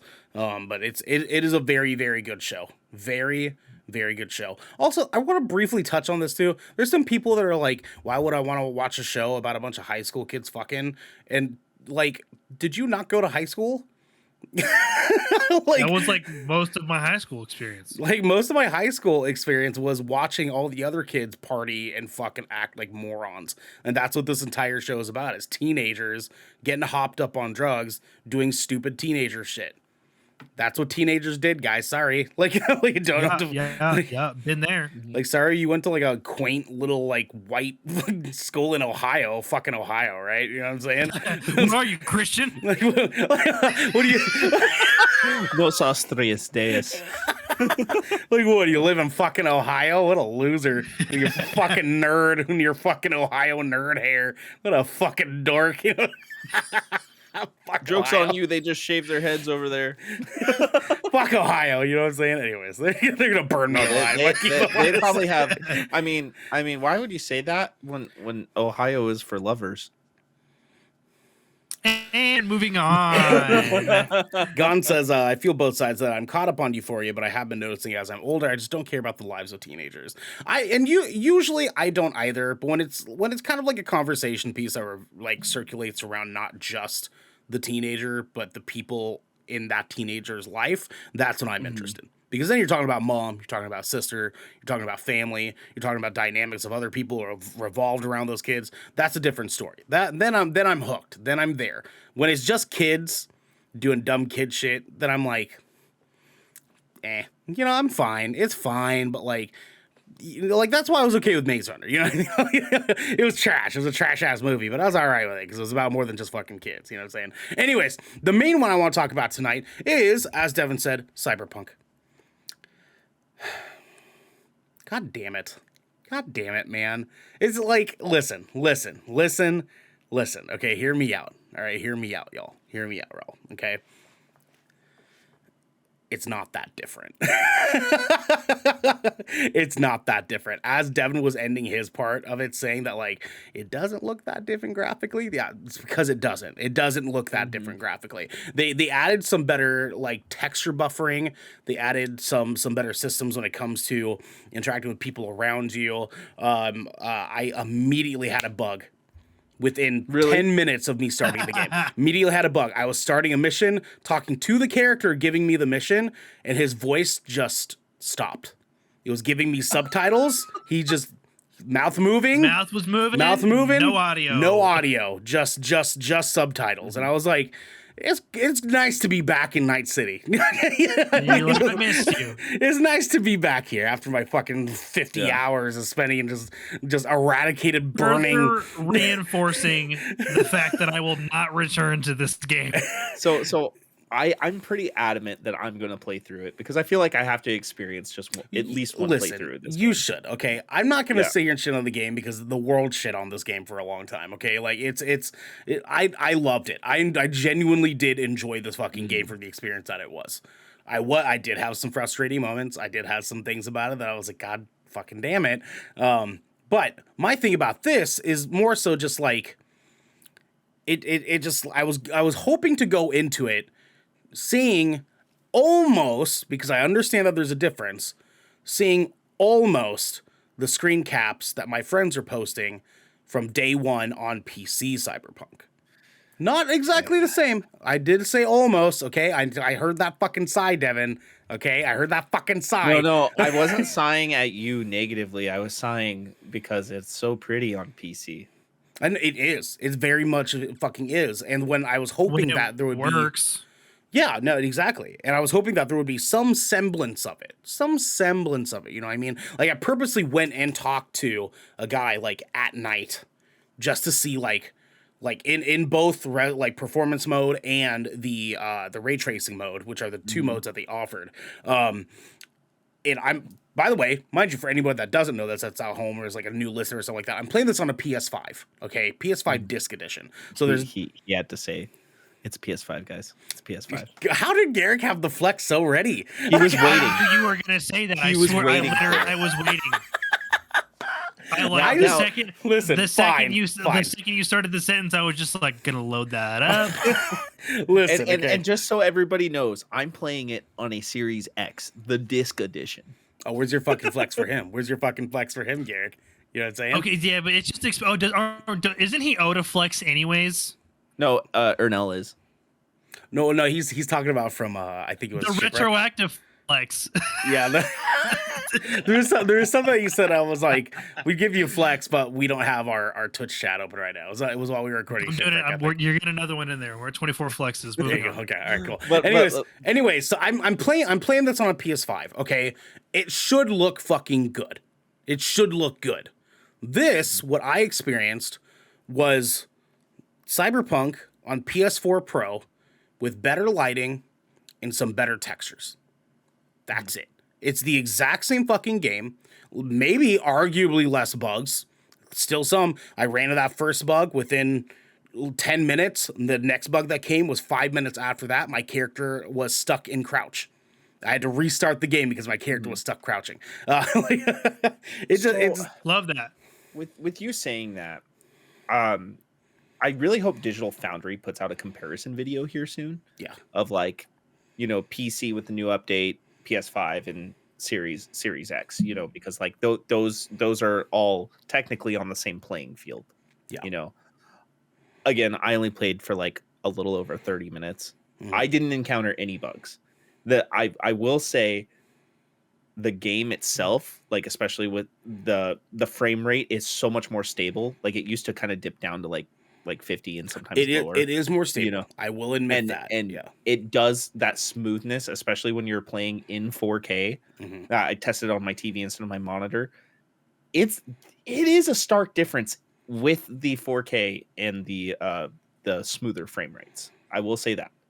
I mean, the smoother frame rate, sure, but like that doesn't determine it for me. You know what I mean? It's like the experience is still the same. I got no difference in experience, and for me, it's like sure, like the added performance mode, which was very smooth. Like turns felt smoother. Like I could like move around the camera, and I did try both. I did 30 minutes on both. I tried the ray tracing and the performance mode, and then I finally just said I'm going to spend the next 2 hours playing on performance mode, and then I did. And it just felt the FPS did feel better. My issue is that there were still issues with textures, like textures did not look right. Character animation still looked fucking janky as shit. And I've seen all this stuff on PC. I've seen all this stuff on a tank of a rig on PC because I have a homeboy that got this day one on PC and was showing videos left and fucking right. I was like, oh my God, I'm so excited to see this game when it comes out on console. I started on console, saw the first fucking character, and it was like, this is not what I just saw on my friend's PC. And that's how I fucking knew. And it still is not. Now, I've shit on this game enough. You guys get my point. It's not quite that fucking different from the thing. I just have one question. Yes. Did you try it on a 4K screen yet? Yes. You did? Okay, Yes. perfect. That's the only thing I wanted to ask. The thing For me, I noticed a difference in the 4K resolution, not so much the graph, but the 4K resolution with the FPS for me. Because remember, I did try playing it like, was it like 2 months ago? I was like, I'm gonna fire it up and see if I want to get into it, and I was just like, I was like, I'm looking at Jackie, and I'm just like, dude, why does your skin look like Play-Doh, dog? No, dude, what I mean? I have my PlayStation and my Xbox both HDMI hot switched to be able to jump back and forth between my monitor and my 4K TV, which is literally right next to me. It makes it a million times easier. And for any new games I want to see the fidelity and stuff like that, that's how I do it. But resolution 4K still doesn't fix texture problems. It still doesn't fix bugs. It still doesn't fix the fact that my motorcycle, when I was calling for it to come up to me, ran 3 people over and the cops came out. And like it does not fix problems like that. Now, listen. Fuck you. Now listen. Now, I have shit on enough. I do have some compliments for this. Okay, I do have some compliments for this game.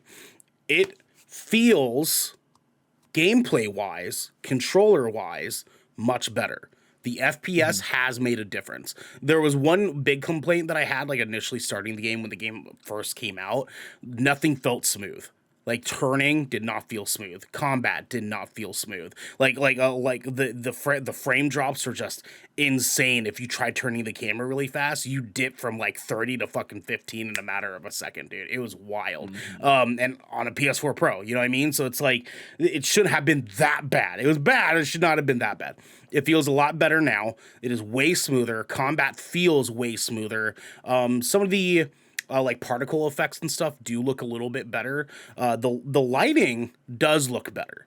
The lighting does like you can see the lighting. It is way more prominent in ray tracing, obviously, because that's a given. But like rain doesn't just like the grounds are not just wet because they're dark gray. They're wet because they actually have water on them now. You know, and that was something that they did not have before. I think my biggest compliment actually in this is the adaptive triggers. They finally implemented adaptive triggers into the game, and that part was fucking cool. I was driving my motorcycle around, Jackie's motorcycle, which Devin, you will find out about Jackie soon. Gone in chat will know about Jackie. You well, actually, no, you know about Jackie. You know about fucking. I know what happens. You're just talking about. They show it in the trailer. They show it in the trailer. Yeah. You know Jackie. So anyways, I was driving Jackie's motorcycle, okay, and when you're driving it, you get the resistance in the trigger. It felt yummy. It felt delicious, my friends. It felt so good. But every time it changed gears and you got the exhaust pop in the back of the motorcycle, every time it changed gears, you would feel the gear shift in the trigger. That's cool. It's fucking cool. It's fucking cool, my dude. Yeah. And then you're driving through, you're cruising, you can feel all the vibrations in the triggers, in the controller in the right spots. It felt fucking magnificent on this fucking PS5 controller, dude. I'm telling you, it felt fucking great. I forgot all the cool shit that I had in the game from my like hours. I have this fucking submachine gun that like auto detects people, so I could like lock onto them, turn this way, shoot, and all the bullets will turn towards them. It was ridiculous. It was really hard to find, but that makes me want to play this game. I know. To sum this all up pretty quick, do you have it like more like big compliments on no, this right I mean now? like realistically, it's like, listen, I enjoyed my time with this game. I just don't want anybody to get overhyped about this going into it thinking it's going to be some extravagant, life-changing experience that they put out this patch.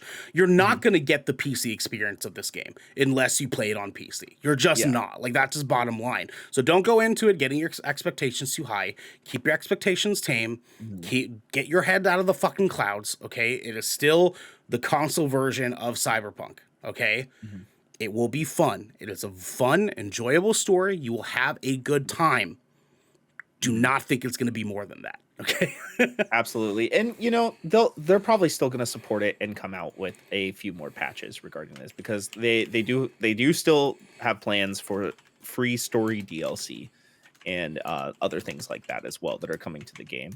Ernell, I'm going to play this for about 4 hours throughout the week. Bet. So then that way I can compare it with you and let you know anything I come across as well. We can kind of cross-reference that as you know, I'm really excited to hear between the consoles and stuff, because like I feel like that's very important to happen right now with this new hardware that people are still having a hard time getting their hands on, and especially if they want to play this game.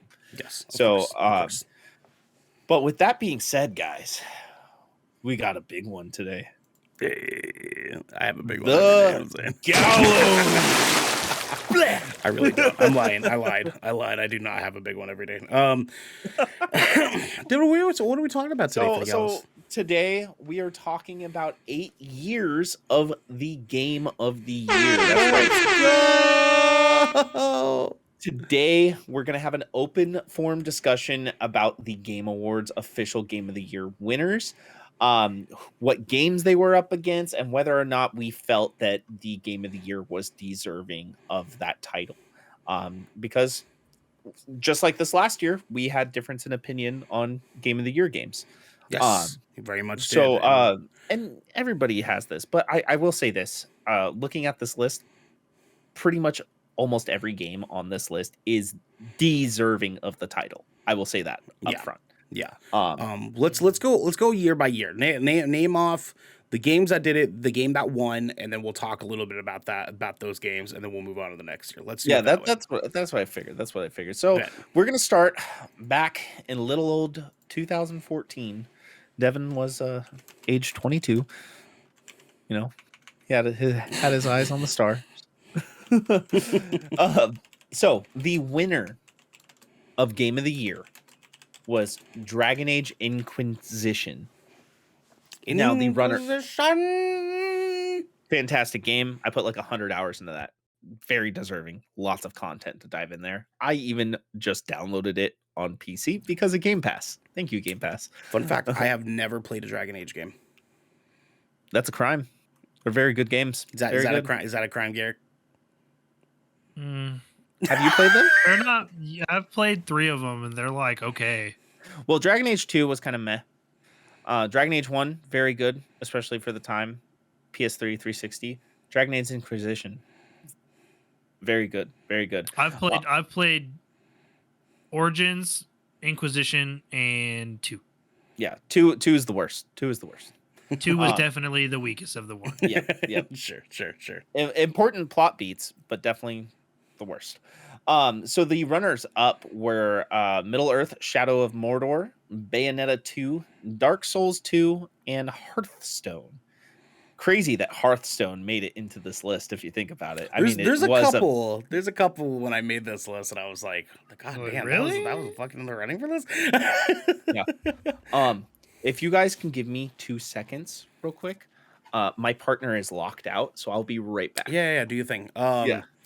So Garrick, obviously Middle Earth Shadow of Mordor should have won this, right? It's like he let the 2 Lord of the Rings nerds. Like He let the 2 dude. Lord of the Rings Like, nerds here. Like Look, Inquisition was like it was a good game. I having played both, I legitimately felt like Shadow of Mordor was better. Dude, the Nemesis system alone could have won a Game of the Year.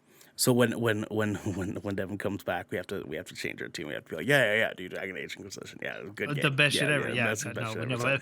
But on the real though, listeners at home, fuck that game. Oh yeah, Shadow of Mordor should have got it. They should have got it. But that's okay. Dragon Age Inquisition, best game ever. Best should absolutely yeah, absolutely should have. It earned the dub that day. Like Bayonetta 2, please. You know what I'm saying? Please. Yeah, Bayonetta. Like why would Bayonetta. Why would I want Shadow of War to win? You know what I mean? Why would I ever want that? Like Great game, Dark Souls, real talk though. What did y'all think of Dark Souls 2? It was okay. I was okay with it. It's all right. Yeah, it's not Dark Souls 1. But that's like or 3. Dark Souls. Well, I still haven't finished 3. I 3 is so good. Yeah, that's what I've heard. Amazing. Dark Souls 1 was the pinnacle, right? Like that was 100%.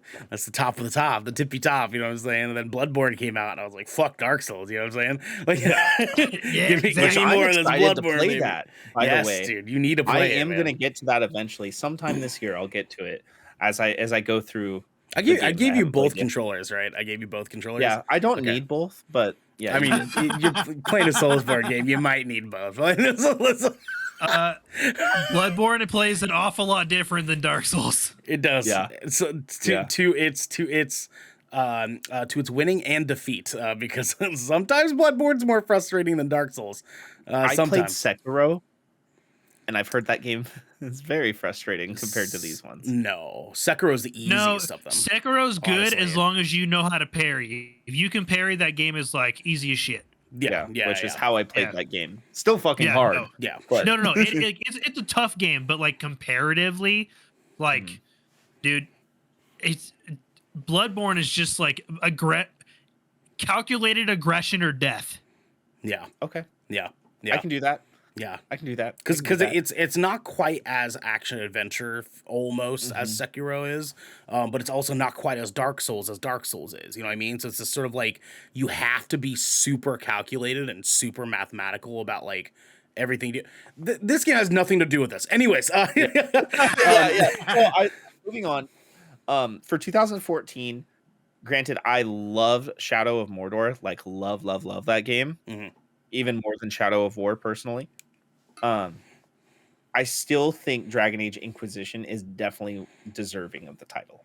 It was far more ambitious, right? It was Mhm. far more ambitious. I like you weren't here It for did. it, but me and Garrick were in agreement that we both thought Middle Earth should have won it over Inquisition. But I Yeah. didn't play Inquisition, so But I can't. yeah, see, I But did put 100 hours into that game, so it's like yeah, I can say yes, very good. And the expansions they came out with for it Mhm. also very very good. The expansions were really good. Yeah, like the dragon hunting and everything. It was like chef's kiss. Dragon hunting. Okay, all right. There. Yeah, yeah, Did it- game's can dope, it- dude. It's on Can- Game Pass. You should check it out. But can we you should kill- move yeah. on to Can 2015. you Yeah, yeah, can you 20 kill a so- dragon in 2 sword strokes like you can in Skyrim, or is it? No. Right. Just play it. No? Just Oh, play it. Speaking of calculation, you have to be calculated on how you set up your parties in that game too. It is heavy RPG gameplay. There you go. Already better than Skyrim. So for 2015, the winner, and I'll already say it. Yes. List them first and then say the winner. Because Okay. I want to build into it. I like to build All right. into it. So for 2015, Yep. the Game of the Year nominees we had were Super Mario Maker, Fallout 4, Metal Gear Solid 5: The Phantom Pain, Bloodborne, Mm. and The Witcher 3. Oh, yeah. So 2015 is fucking stacked. Popping year, off, bro. bro. Yeah, Just it popping really was. off, my guy. Like, I love Fallout 4. Granted, it wasn't the best of that, the series in the back. it was more but Fallout 3. Yeah. I put a ton of hours in that game. There is so much to do in that, and especially when you start to play with mods, it's amazing. Now Metal Gear Solid 5, You fucking nerd. Metal Gear Solid 5, also fucking amazing game, right? Very good game. Very good game. Yeah. Never I haven't played played Bloodborne, but you guys said amazing game. Very good game. Yeah. Witcher Yep. 3, I've heard Phenomenal game. nothing but 10 out of 10 So praise good. for that game. Phenomenal game. Yeah. Yeah. I mean, let's be real. Witcher 3 deserved this, right? Like, Yeah. Up and down, dude. Yeah. Up Yeah. and down. Which is Yeah. insane because that lineup, those franchises, like If it Witcher, beat a Mario game, it beat Fallout, it beat a Metal Gear game. You know what I mean? So it's like if Witcher didn't come out, who do you guys think would have won this? probably Metal Gear Uh, Solid 5. Yeah, Metal Yeah? Gear. If not Metal Yeah. Gear, Bloodborne. Yeah. Yeah. That's I'm fair. gonna go with MGS. Honestly, with I'm a little MGS. surprised Fallout 4 made it to that listing that year because like I'm Fallout not. 4 was fine, but like it was fine. You know what I mean? Like I feel like It's there's better a than couple other fine. games that probably were better than Fallout 4 that year, right? Like, Yeah. But it's Yeah. also the name; it holds weight too. of course. And It- honestly, I think it that's did. kind of the main reason it was on this list. It just Mm-hmm. I don't know. I mean, like I was fine with it, but like it was just more Fallout for me, you know. And like to me, it just did not hit the way that I wanted it to. Why was Super Mario Maker on this? Because it's a Mario game and it Because came it's a out, Mario and it game. actually Yeah. is an extremely popular game too. Extremely popular. I just looked up the Metacritic for Fallout 4. It got an 84. So it, and I'm pretty sure some outlets gave it some 9s. You know, What Fallout? yeah, Fallout 4. I just Yeah, looked up the I mean- Metacritic for it. I mean, like I'm not like I said, it was just more Fallout 3, and Fallout 3 wasn't bad.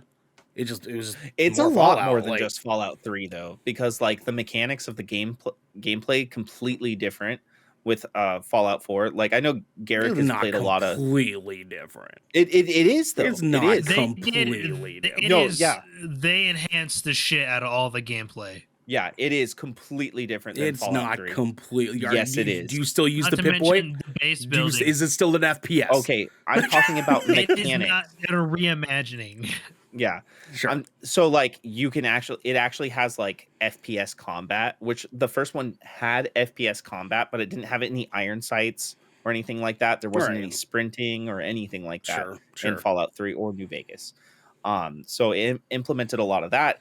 The mod system, like not like mods like I talk about all the time with Daisy. I'm talking about like modding your weapons and armor Mhm. was extremely in depth. Yeah. The perk tree was way more in depth.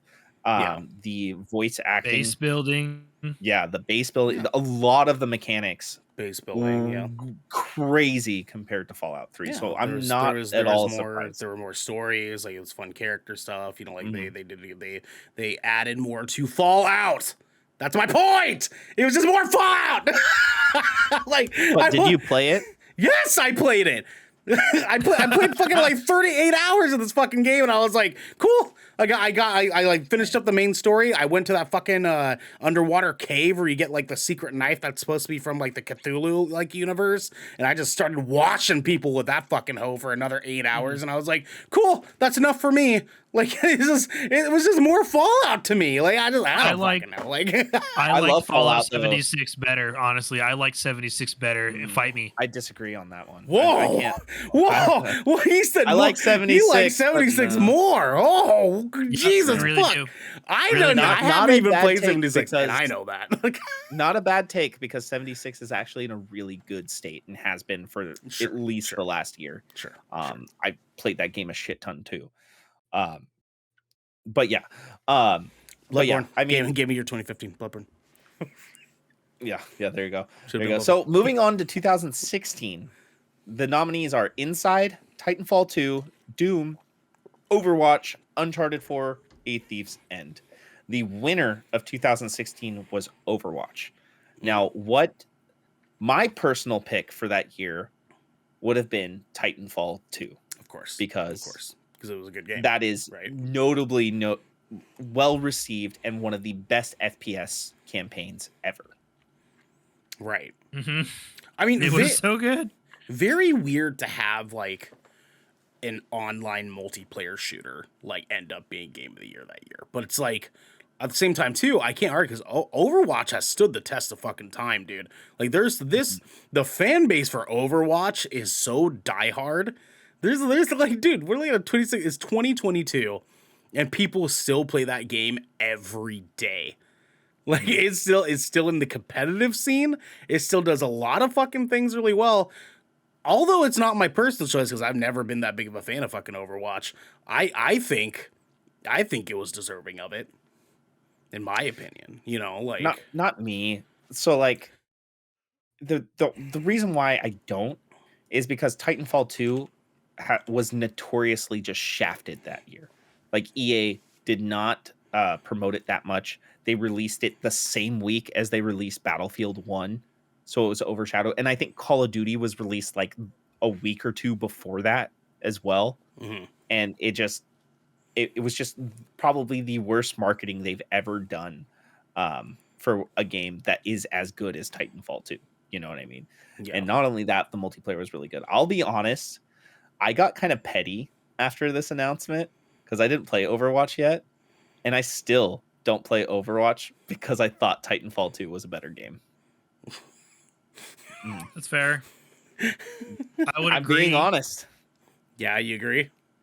Yeah. Oh, yeah. I liked Titanfall 2 immensely more. I understand like the whole hero shooter thing, but like honestly, I like Paladins better than Overwatch. And like even though that doesn't hold the same scene, I still think the gameplay is better. And Titanfall 2 is just a way snappier FPS, and the mechanics were way more interesting. And the campaign, albeit a whopping maybe 4 hours long, was like still to this day like one of the most memorable FPS campaigns I've ever played. It's that short? No, Yeah. it's not that short. I think it's 8. I think it's 8. Maybe 8.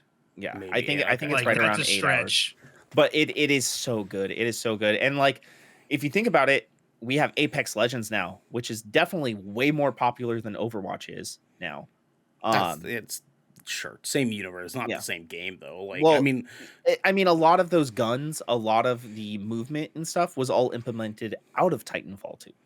yeah, Like, yeah. and even characters too. Valkyrie is a character. Her father is one of the main characters in Titanfall 2. You know, I mean, admittedly, it is weird. That's what I was saying earlier. It's like Overwatch. Like if we look, like, don't tell the people at home, but we look at the Game of the Year winners for every year past that year up to now. Like we don't see Apex, we don't see Warzone, we don't see any other multiplayer experiences as like- winners, right? We do see some nominees, but not as winners. Yeah. And By it's the way, like- as reported by How Long to Beat, Titanfall 2 campaign is 6 hours. Okay, 6 hours. 6 hours. Okay. So right okay. in between. Okay. Cool. Yeah. Griffin Chat says we will never get a Titanfall 3 because of Apex Legends. Sad. Yeah, Yeah, I agree. that's exactly why, because they were able to reuse the assets in something more monetizable. Yeah, Yep. yeah. Cardboard King, Titanfall 2 really had me break tears over a mech. God damn, I need to play this game. God Yep. damn, I need to play this goddamn game. Dude, it's on Game Pass. Just It's on Game Pass. yeah, Yeah, you should just yeah. play the campaign. Yep, Yeah, just play the okay. game. I Alright, will say alright. the multiplayer was so fun. Getting the North So Star fun. and getting that Titan mech katana and just ripping other mechs apart with a sword when they're all trying to come at you blasting, you know? I was the Flame Boy main. You're a flame boy. I was Yeah, North Flame Boy. Star main, and I can't remember the name of it. It's like the medium range one, the like ranger style one, not the generic BD one, but it was another one I played as. You Yeah, know what I'm yeah, talking yeah. about. Anyways, I know what you're Yeah. talking about, but Anyways, I digress. But yeah. Titanfall 2 should have Titanfall won. 2 should have won that. Yep. Sure. Okay. 100%. Cool. 100%. I bow down. All right. 2017 nominees: Player Unknown's Battlegrounds, aka PUBG, Horizon Zero Dawn, woof. The Legend of Zelda: Breath of the Wild, woof. Persona 5, woof. Super Mario Odyssey, woof. What a stack. fucking year, dude. Oh Yeah, my that was a good year. god. Yeah. Oh my god, dude. So yeah. should Breath of the Wild have won? Yes. Mm, Arguably, though, I think Odyssey might have been a bit better of a story, though. I think Persona 5 should have won, dog. I haven't played Persona, though, so I mean, like just I'm just basing this because I haven't like I played maybe like 2 hours. So I was like, this is not for me. But I know the dialogue around Persona 5. And I know like what fans of Persona 5 had said about Persona 5. I know what non-fans of Persona 5 have said about Persona 5. And every single one of them are like, this is a good game. It's a fucking lot of game because it's like potentially like 180 hours you could put into this game before completing it. Like, yeah, it's a fucking lot of long. game. Man, this is hard, right? This is hard, especially with me having just beaten Horizon Zero Dawn. I played Super Mario Odyssey with my nephew. That's a good game. It is a good game. It's very good. I loved Odyssey. I played Odyssey to completion. I've played Breath of the Same. Wild to completion. I hated PUBG though. So I dumped like 2,000 hours I've into never played PUBG. Yeah, I dumped like 2,000 hours in that game. I mean, based on those 2,000 hours, though, do you think they had a shot? Not against these games, no. No, okay. All right. Yeah, That's fair. I'm just being honest, like straight up. That's fair. PUBG was great when it first launched. It was great. It's oversaturated with cheaters and shit like that now. Unfortunately. So Breath of the Wild wasn't here. Who do you guys think would have won? So that's really tough. yeah, I think Horizon Zero Dawn would be the closest runner-up here. I was gonna say Odyssey. Just based off mainstream hype. Mm-hmm. Yeah, I don't know, dude, because like people were jocking Odyssey that year. They were jocking Odyssey that year. But, it is one of the best like damn Mario releases in a hot fucking minute. I will give you that. Arguably almost ever. Like I would say like top 3 at the very least. The only Mario game I've enjoyed more than Odyssey was Sunshine. Don't isn't Sunshine notoriously like not that popular with the fans? I have no idea. No, but it's fucking one of love the that most game. popular I thought ones. It was like I thought it was like one of the most popular Mario games. But I love that shit. I feel like regardless. I remember seeing a lot of people shitting on Sunshine, but it might be a different title I was thinking of with Mario. But anyways, I don't know, dude. This is a hard year. This is a hard year. I just looked up some things, right?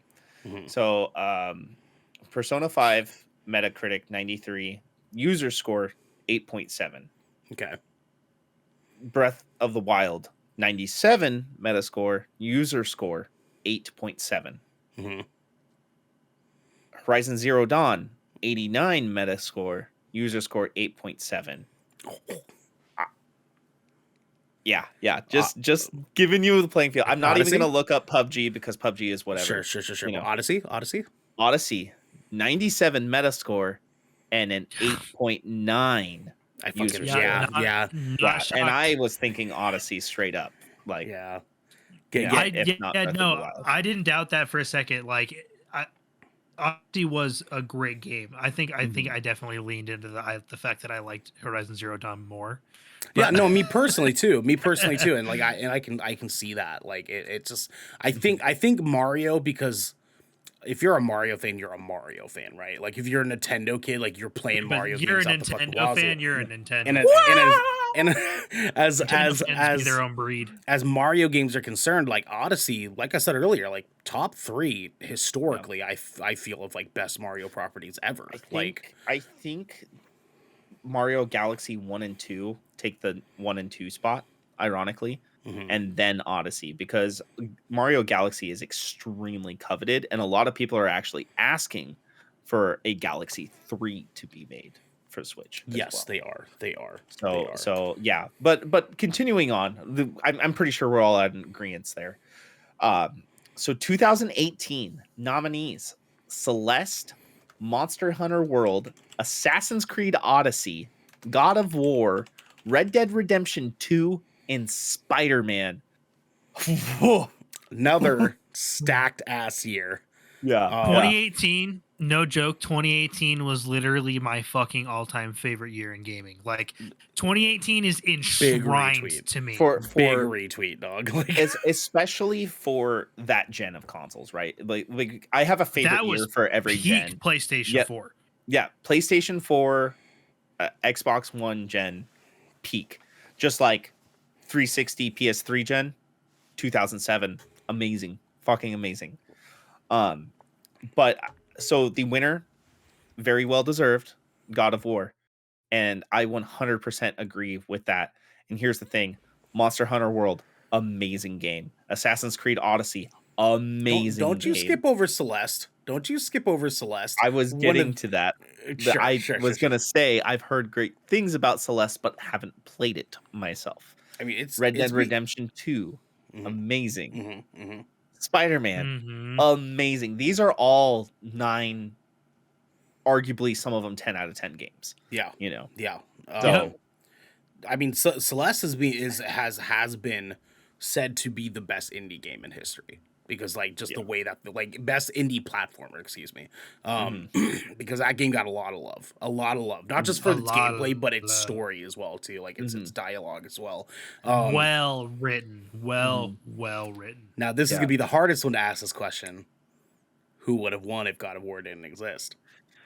Red Dead Redemption 2. I'm not even gonna no cap. Over Spider-Man. 100%. Yep. Dude, Red Dead Redemption 2 had me in fucking tears at Yeah. the end, dude. In tears. Yeah. Yeah. Oh, I mean, dude. I haven't Like beaten Red Dead. Arthur's story is fucking rough. Yeah. Okay. All right. Yep. Yeah. No, I would give it to Red Dead. I haven't beaten it, played a lot of hours. I do plan on restarting that game eventually. Backlog is ever growing. It's like every time I beat a game, 3 more come out, you know? Yeah. No, what about you? I am in agreement. I actually told Chase this exact same thing, like some months back. I was like, honestly, dude, like if God of War did not come out that year, like Red Dead guaranteed would have won it. Yeah. Guaranteed would have fucking won it. Guaranteed. Like, yeah. Like, As much as I love Spider-Man, my runner up to Red Dead would have been Assassin's Creed Odyssey, because that game is fucking fantastic. Nah, third place would be Spider-Man for me. Spider-Man would have been third for me. It would have been That's fine. Spider-Man and then Monster Hunter World, probably then Celeste, and then Odyssey. Yeah. I don't know if I would put Odyssey that far below for me, because like Odyssey was a good game. It was just a lot. It was almost too It was a much. lot Like, of games. I loved it. And the expansions are fantastic. They're too. very, and, very good. And They're they definitely improve the game. That goddamn Atlantis DLC. It's just a really hard year. It's just a really hard year. Honestly, all like we were just saying, all 9 arguably 10 out of 10 games. Yep. You know? Let's go. Anyways, following year. 2019.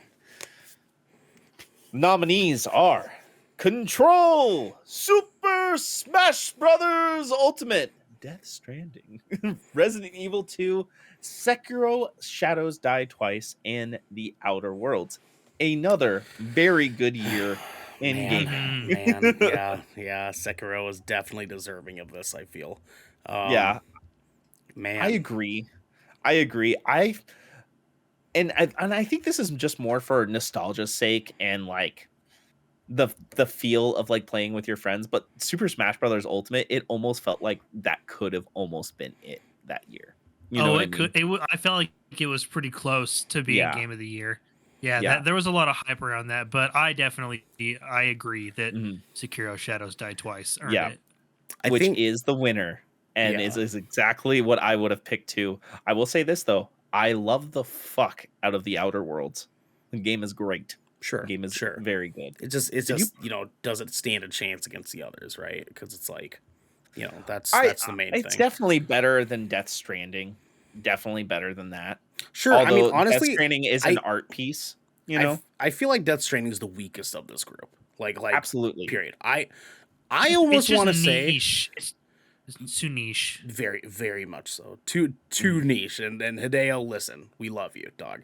Chill, No, I chill, love Death baby. Like, Stranding. Chill, chill.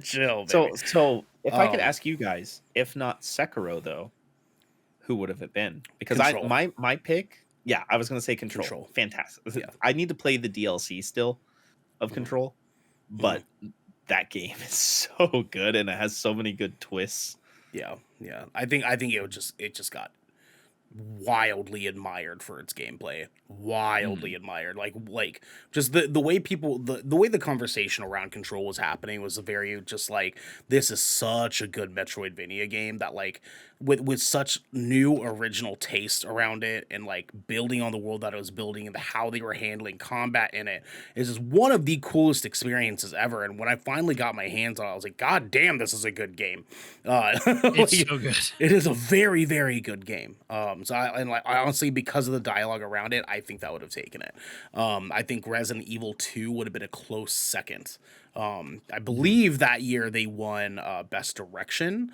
And that's usually one that they give it to if they don't want them to have Game of the Year. I think because this is Resident Evil 2 Or remake, right? Like this is yeah. this is Resident Evil 2 remake, and that is a very good remake. Yeah. Very good Yeah. remake. Like It was. It was. I just don't think it was Um Control though. Do you know? I know the Outer Worlds won something that year. I think they got Could have best been. art direction if I remember correctly.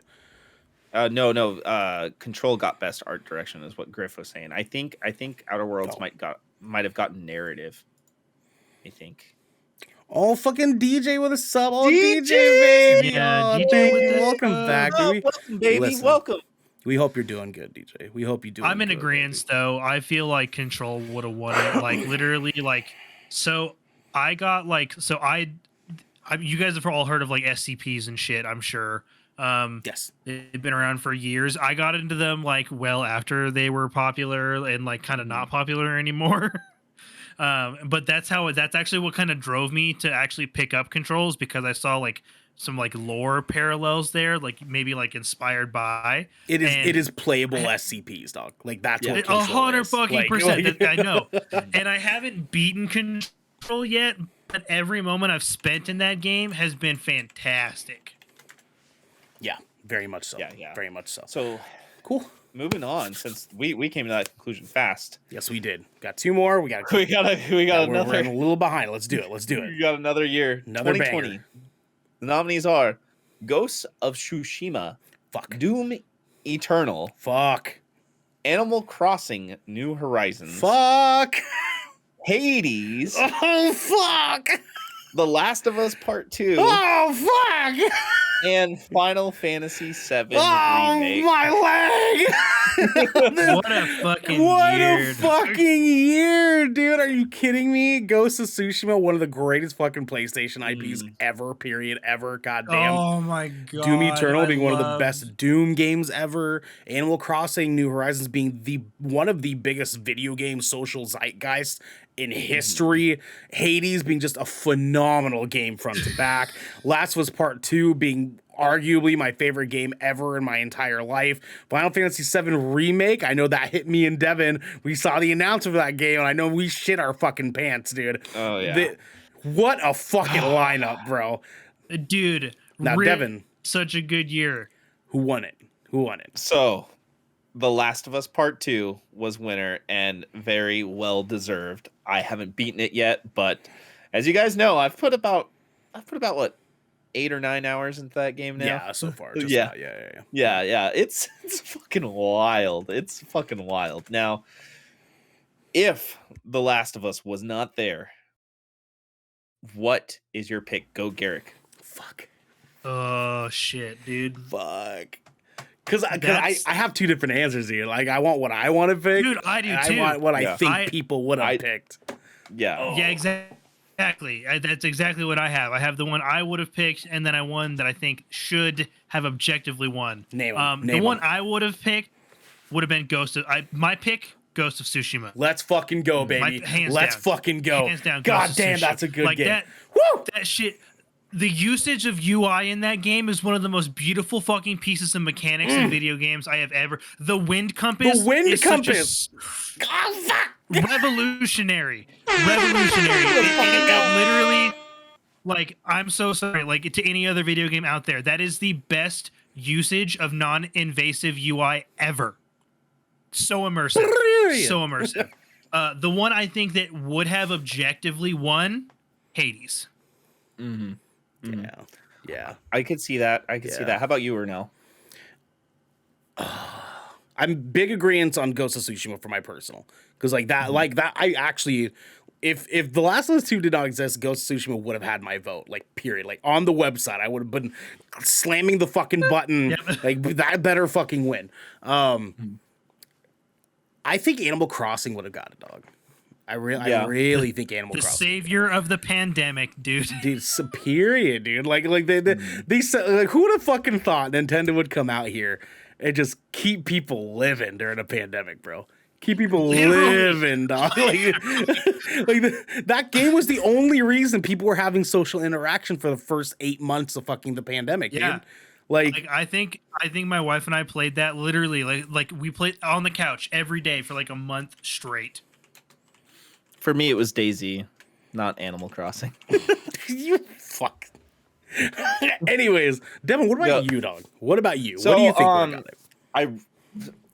For me, what would have won objectively if Last of Us, it would have been Ghost of Tsushima. What I would have wanted, Final Fantasy VII. Oh, okay. All right. I see you. That's fair. I liked it too. because I really did like it. I'm right at the end of that game. I need to push through it. It's just all the new content that we've had coming. You got to Shinra Tower? Did you get to Shinra Tower? Yeah, I'm right there. I'm right there. Let's Like fucking go. I'm about to go in there. That's Oh, you're in what the I'm doing. basement. You're in the basement. Okay. Yeah.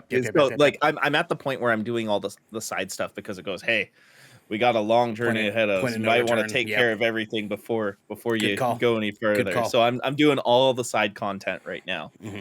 So I know I'm right there. You know, I'm on that last act. Now, just to let you know too, when you do complete the game, they allow you to do a chapter selection where you can just go back and finish that stuff after if you want. Yeah. Oh, So that's okay. an I'm gonna stop doing the side content. I'm gonna go beat the game then because I'm go, playing it how I used to play Final Fantasy games. You know what I'm saying? Yeah, and then basically, like after that, like if you want to continue, it just drops you right into the parking garage of Shinra Tower, and then you can continue on with the end of the game there.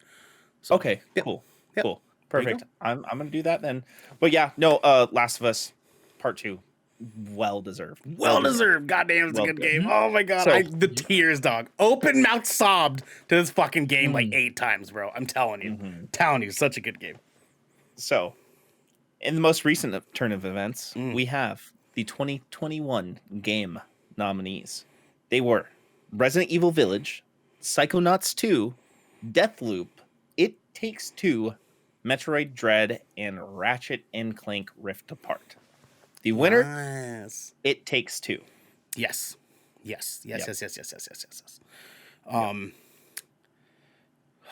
Listen, okay. I have not finished It Takes Two. I love the fucking game so far with my experience with it. I personally feel like it deserved it because I know what the story is about. It was spoiled for me a million fucking times. I know what happens in this fucking game. I get the general concept of what's going on. My little experience with it has been awesome. Okay. I think it deserved it. I know Garrick definitely felt it deserved it. 100%. 100%. There is an odd one out here. And his birthday was yesterday. I don't know who we're talking about, but I've heard his birthday was yesterday. Here's the thing. His nominee's not even on the list. Yeah, out of the games that are on this list, yes. But my game of the year didn't even make it to nominee. It just won best narrative. Yeah. They did get a little shafted. Yeah, because that game is definitely better than a couple games on this list. Definitely. I played Resident Evil Village to completion, and Guardians of the Galaxy is a better game. You know? Well, listen, right? Because like a lot of the opinion, because I haven't played all the games that have been nominated for all these things, right? And because of like you know the territory that we have to venture as creators and stuff like that, we have to pay attention to the conversations around these games to sometimes get a good idea like where the game leverages against other games, right? Guardians of the Galaxy should have been here instead of Deathloop and Metroid Dread. Like. Period. Yes. How Metroid Dread got to this, I honestly have no fucking clue. I think it may or may not have been a pity one because Nintendo wasn't on a fucking game of the year potential. Like I'm honestly like little fucking shocked that happened. Now that's not to shit on Deathloop and Metroid Dread because they're not bad games. It just fundamentally the conversation around Guardians of the Galaxy was insane. People were like, dude, this is a fucking good game. Issue came out too late. Yep. It should have came out like 2 months earlier. And poorly marketed. Yes. Yep. Because Square Enix had no fucking clue how to market a goddamn Marvel game. You know, I think they were scared after Avengers because they marketed Avengers heavily. And I will say this, if you still haven't picked up Guardians of the Galaxy because you had a bad experience with Avengers, play Guardians of the Galaxy. Yeah, it's the you better can get game. that game on sale right now. It's been on sale the whole time for like $30, $25. It's super cheap. And it's the better game, hands down. It's amazing, and it blew me away. I was not expecting it. I got it. Play it. Yeah. I got it. I got it. It's still sealed and everything. I just got to open this bad boy. Yeah, it is so good. It is so good. It made me cry, and I know it made Garrick cry too. Dude, right in the feely just heelies. shit and farting coming. You know what I'm saying? Yep, 100%. Yep. So we just had to get that out of the way because that game got shafted just like Titanfall 2 got shafted. Yeah. So now we don't have a choice of putting another nominee here. Who do you think would have won it outside of It Takes Two? Out of these that would have won it, I was gonna go with Psychonauts 2. Yeah?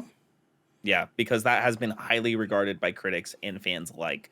And it is also another game that tugs at your emotional heartstrings as well. And it has a lot to do with mental health. So I think it would have been Psychonauts 2. Garrick? I think it would have gone to Deathloop. Yeah. I could see that. Deathloop is really good. I didn't finish it, but I did play quite a bit of it. I played it on PC. But I still think Psychonauts had almost more critic acclaim than Deathloop did. Yeah, it did have. I felt like there was a little bit more of a conversation around Psychonauts than Deathloop.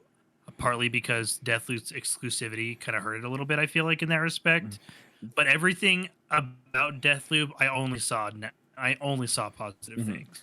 And granted, Deathloop is awesome.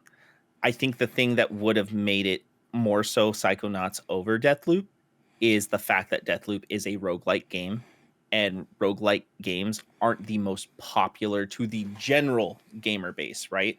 They are still very popular, and they can be very difficult games, right? But Psychonauts 2 is just more accessible to a wider audience, Perfect.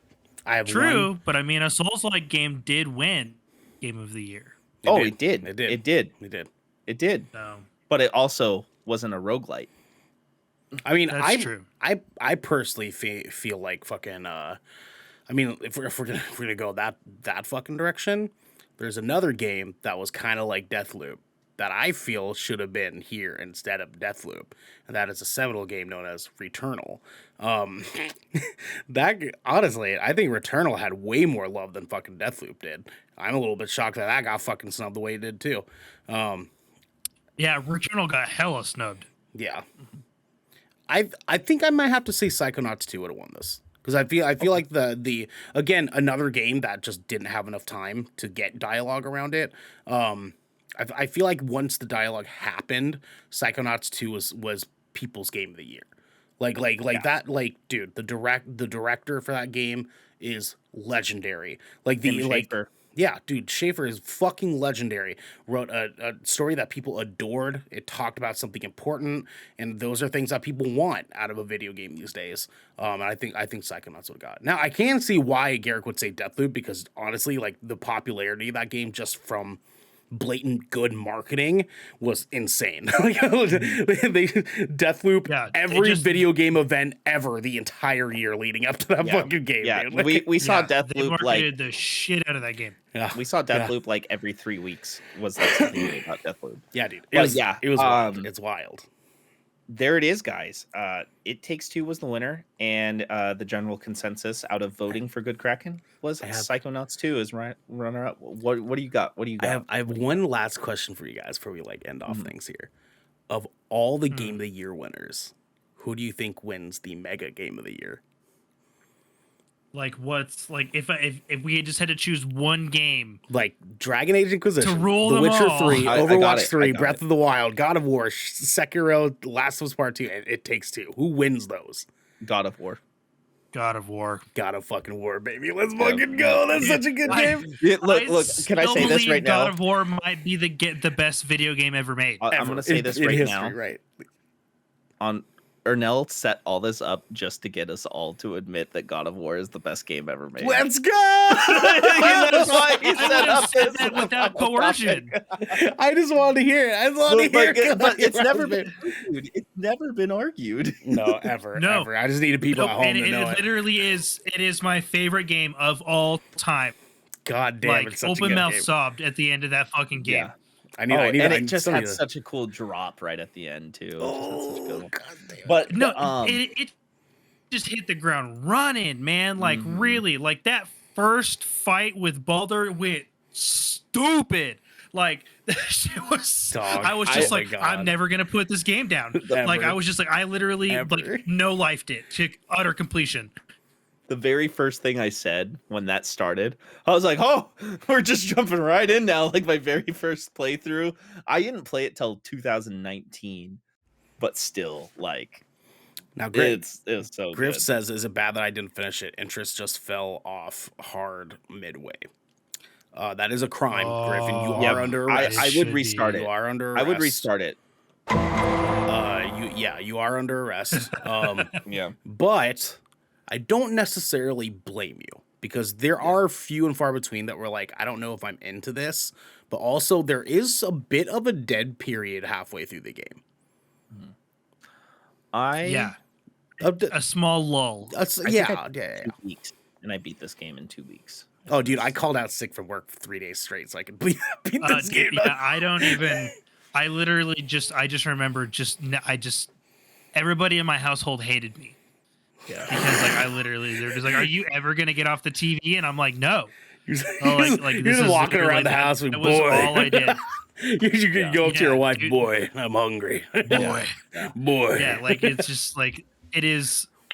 Like and I still talk. If anybody's like, "What's the greatest game ever made?" I'm like, "God of War." I'm like, I'm that Here it guy is. that like people whisper God of War, and I like show up to talk about it. Like it summons me. Yeah. Yeah. Because like the Yeah. game was just so like it was just so good. Like I literally like that, and I think I definitely just like I connected really hard with like the father son story, and it was like a really like heavy time in my life, and dude, that shit hit different. Dog, It I was- hit I was- different. I was a dad, and this game came out a little while after me and my daughter's mom parted ways. So it was like it had some feelies in me from playing Yeah. this fucking game. You know, like I love my daughter. Like, As soon anyways, as I discovered Valkyries, I was just like, oh, I have to find everyone. of That- course, that was- you that was- did, that dude. was Of me. course, That was of me. course, dude. Because Like, that that's first so you. Valkyrie fight in the story, I was just like, yo, Yeah, that this is shit fucking Yeah. lit. ate me you know? up, dude. Oh my god. Yeah, that first Valkyrie fight caught me so off guard because I just had the mechanics down and I was just breezing my way through the game. Yeah, And then I was yeah. like, oh, I died. what? You know, but anyways, yeah, guys, we're God of War, we're greatest game of all time so far. We're 20 minutes behind right now, so just to let you know, we're not doing a post show tonight, guys. We love y'all, but we're not. I am currently going through and I am checking the Discord. It looks like we did not get anything wrong. Humble us, please. Let's fucking go, baby. Let's fucking go. We're let's nailing go. it, baby. We're nailing it. It's because I'm the 5-star man. I ain't gonna get my shit wrong. You know what I'm saying? Not 4, anyway, not 6, 5. Yep. I said 5.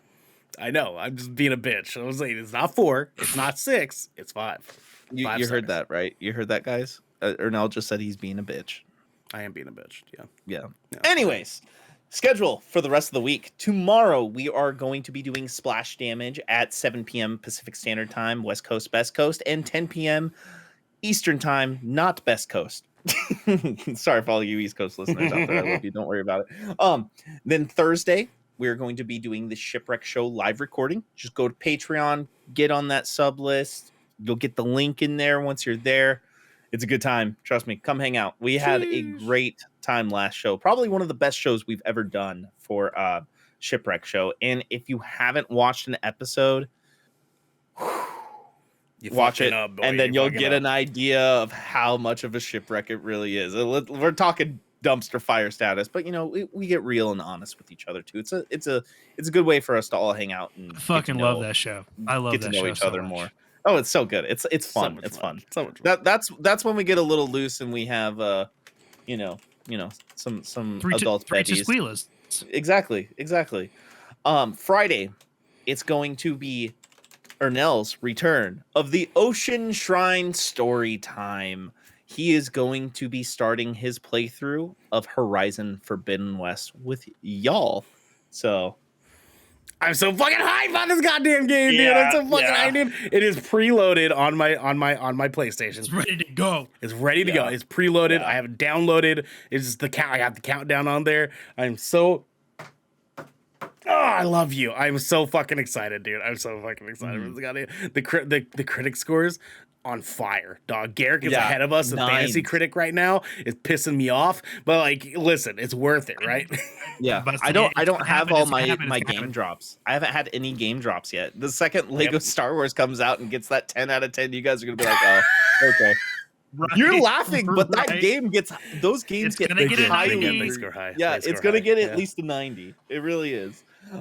Saturday, we are going to be reviewing Uncharted. That's right. We're going to be doing our regular Good Kraken podcast, just like today, but we are going to be finishing it off with an Uncharted review. So definitely come hang out.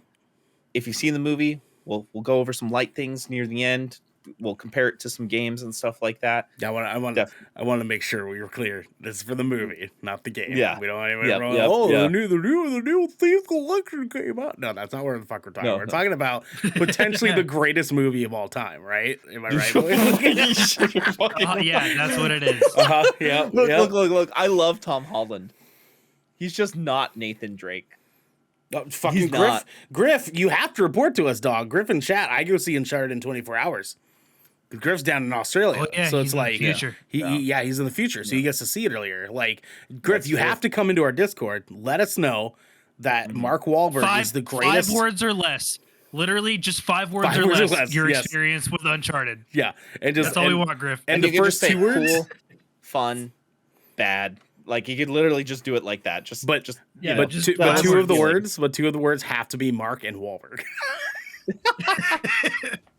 Nathan Fillion should be Nathan Drake. Perfect. Nailed it. Yeah, I should. 5 words. Yep. 5 words right there. Let's go.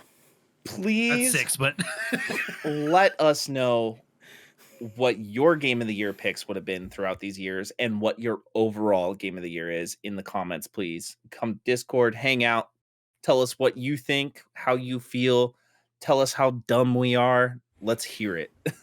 Yeah, no. Tell us what you did for Deventine's Day. Yeah, please. I'd like to know how you celebrated my name day.